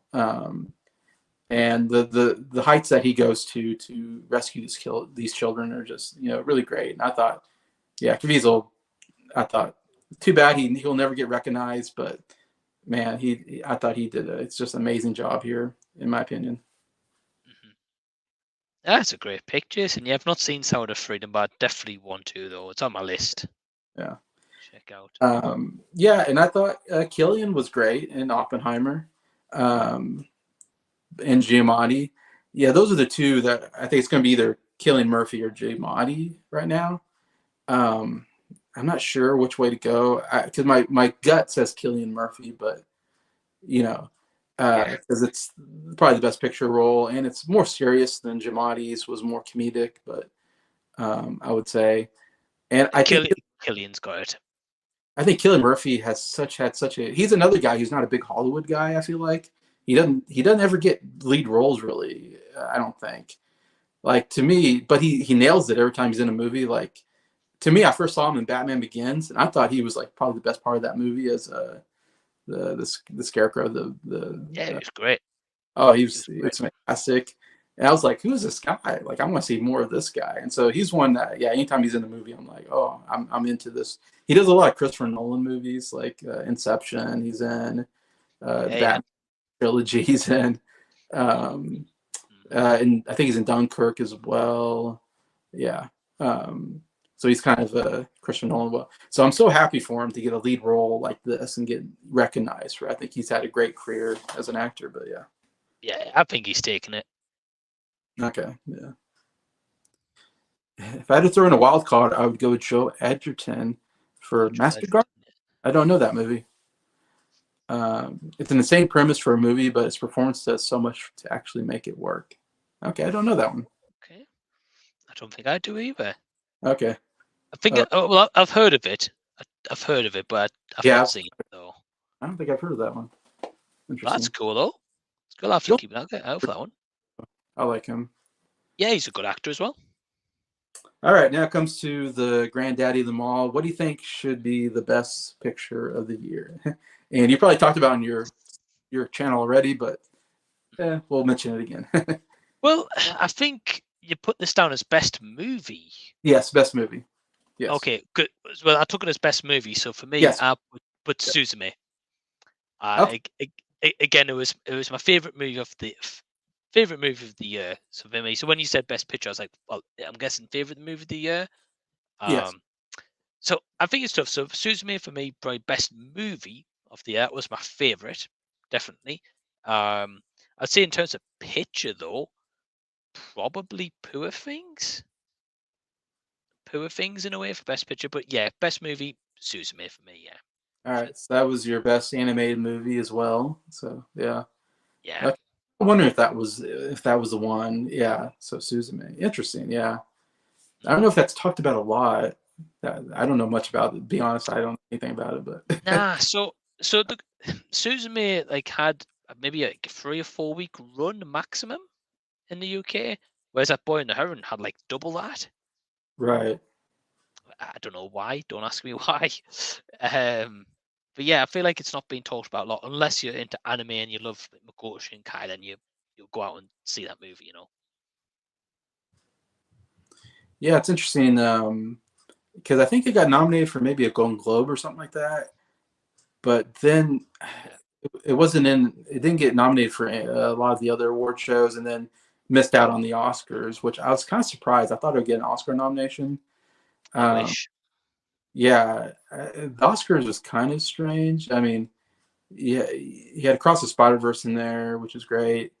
Nimona, I thought it was a good movie, so I don't mind that in there. The what's it called? Is it the Eternal? Elemental. Oh, Elemental, yeah. I didn't think See, belong. I would see. This out. is this is the thing, Jason. So sorry to interrupt. This is the thing. That's fine. Like Elemental, right? So I like Elemental. You know, we both love Pixar, right? Yeah, And it's a good looking Pixar movie. yeah, Sure. yeah. Is it the best? No. No, But it's good looking enough. But like the Suzume animation is far superior. And I'm just like, what are they looking for in it? Like a best like animation, you know? And that's why I'm a bit like that's why I don't really follow the Oscars because I'm just like, what really classic? Because Elemental, right? Like a lot of people did not like that movie. I know you weren't huge on it. I didn't like it. Yeah, Yeah, I liked it. I didn't love it, but I liked it. But like it pretty much nearly tanked at the box office. It did make money eventually. yeah. But it's like probably not one of Pixar's best or anything like that. And it gets an Oscar, like an Oscar, and I'm like, I was surprised that got a nomination. what? But then like Suzume doesn't, which is like even if you don't like it, like it's a like you've seen Your Name, you've seen the Yeah, beautiful yeah. animation of that. Yeah, it's beautiful animation. The Suzume is the same. And I'm just like, what does it take to get nominated for this? You know? So yeah, I don't know, Jason. Yeah, I didn't like the animated Oscar choices necessarily. I mean, yeah, I would take Elemental out of there. I mean, I would take Robot Dreams out of there just because I never heard of that movie. And how did that movie get in nomination? And it's like, I don't know. No one's seen Robot Dreams. I don't think. Like, I've never even heard of the movie, and it got. I don't get that. Boy and the Heron. I don't know why. That's like the big movie for some reason, and I don't know much about that one except it's another anime. And anime does, I guess, pretty well in the Oscars, like anime movies. There's usually one. Boy and the Heron's a beautiful looking movie as well, you know. I can't doubt the animation's not great on it, but then like you mentioned, like Nimona, I'm like, what?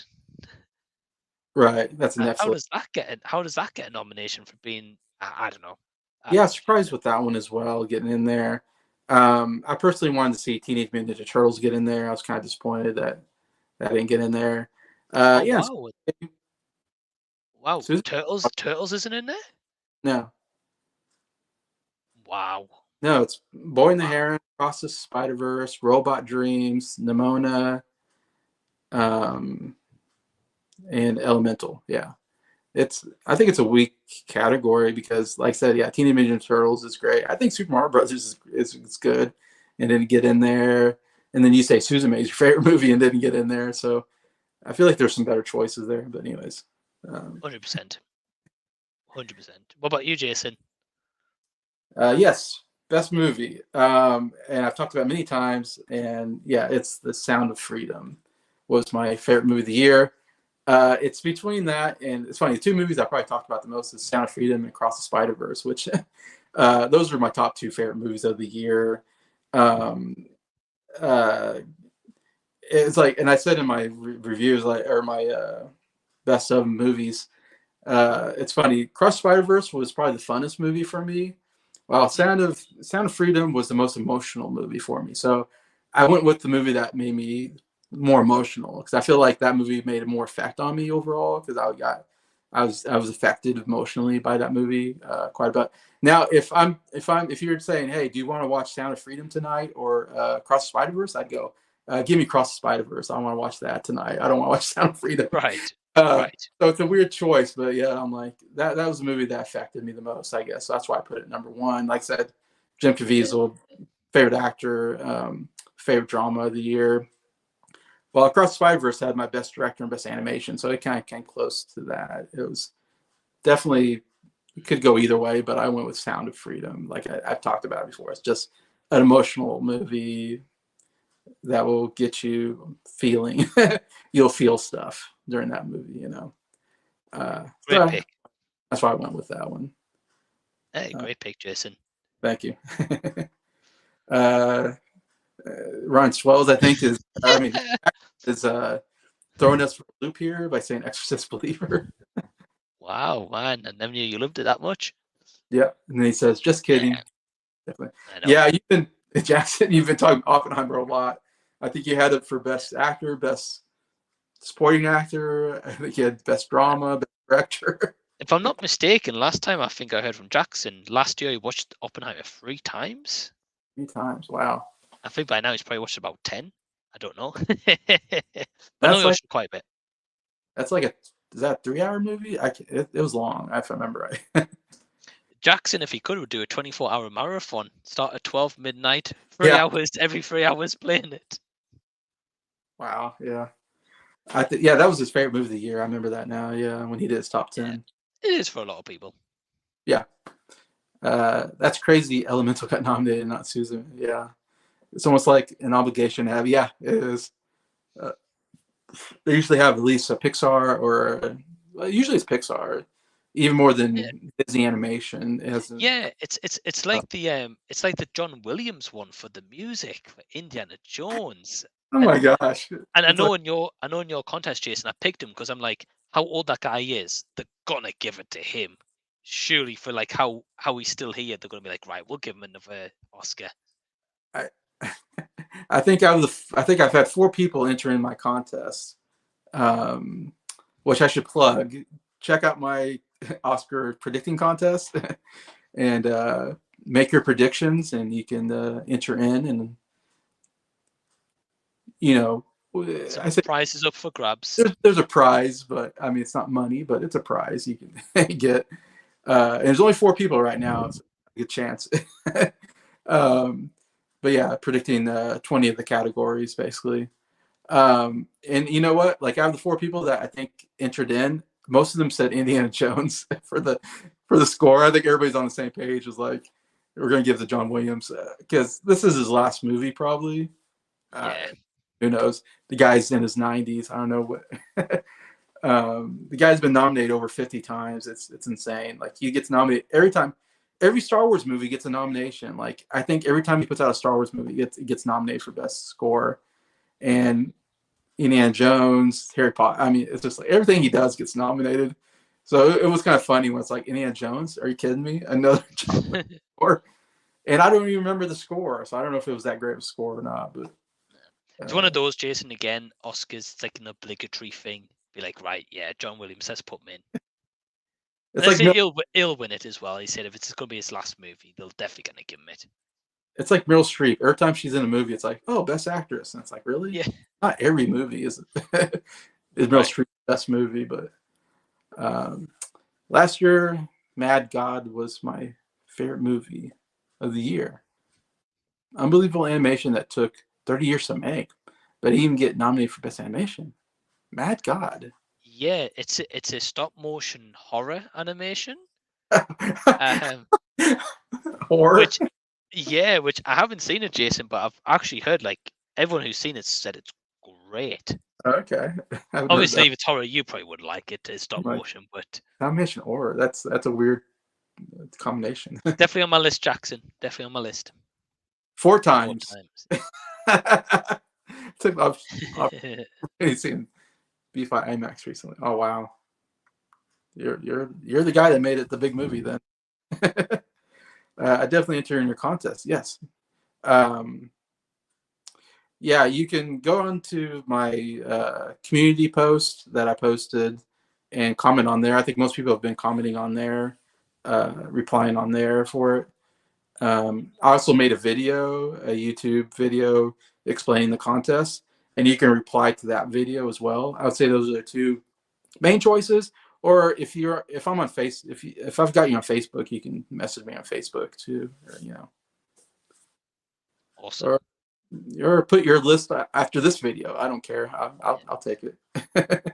Yeah, I hope more people enter.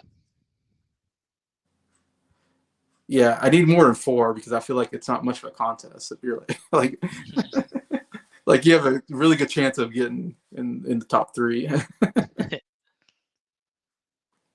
That's why I haven't watched the Oscars though, because it feels sometimes they give it just for sympathy vote. They definitely do. If I mean,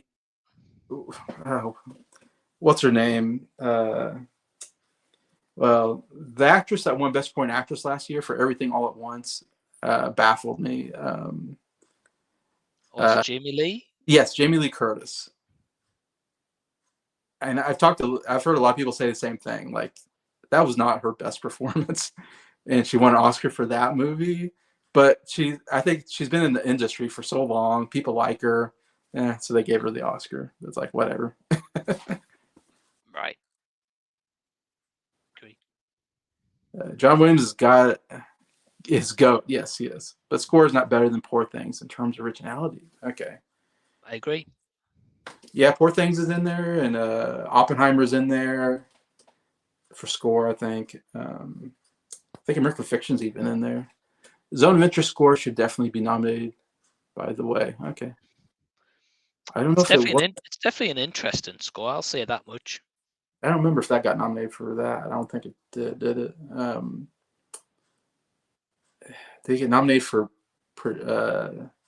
production design, maybe? I think 2 or 3, right? I think 2 or 3 nominations. Maybe, or something like that. Think so. So it's competitive in a couple categories. I think it's a shoe-in for international film. Yeah. And I don't know if it's going to win anything else, but okay, yeah, I got nominated for sound, but not score. Yeah, that's what I was thinking. I think it'll do better in the sound than the score, personally, because it's not really a score; it's more an experimental sound. Okay. Kind of going on with it. From what I've seen, it sounds like a quiet movie, so I'm kind of surprised. There must be something that, of course, I haven't seen it, so I don't know what goes on, but we'll see. I'm not going to say anything until you've seen it. Yeah. Well, I know we've been at this almost 3 hours, but I appreciate you taking your time for this. I'm sorry it took so long, but It's all good. I appreciate you doing this. This is a lot of fun. I really enjoy talking about these movies and chat. The chat has been some of the best chat I've seen on my channel. I really guys commenting. It was fantastic. I think you guys gave a lot of great comments.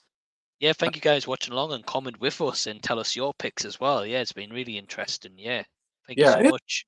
It was a good, this is the cap on 2023. I think I can basically not have to talk about it probably again until the Oscars, but it's a good cap on the year of what we felt. That's what I like that we did that. But yeah, so thank you to everybody, and thank you to Norin Rad for joining us, and appreciate all of you guys, and hope you have a good rest of the day. See you. Bye, everyone. Have a good night.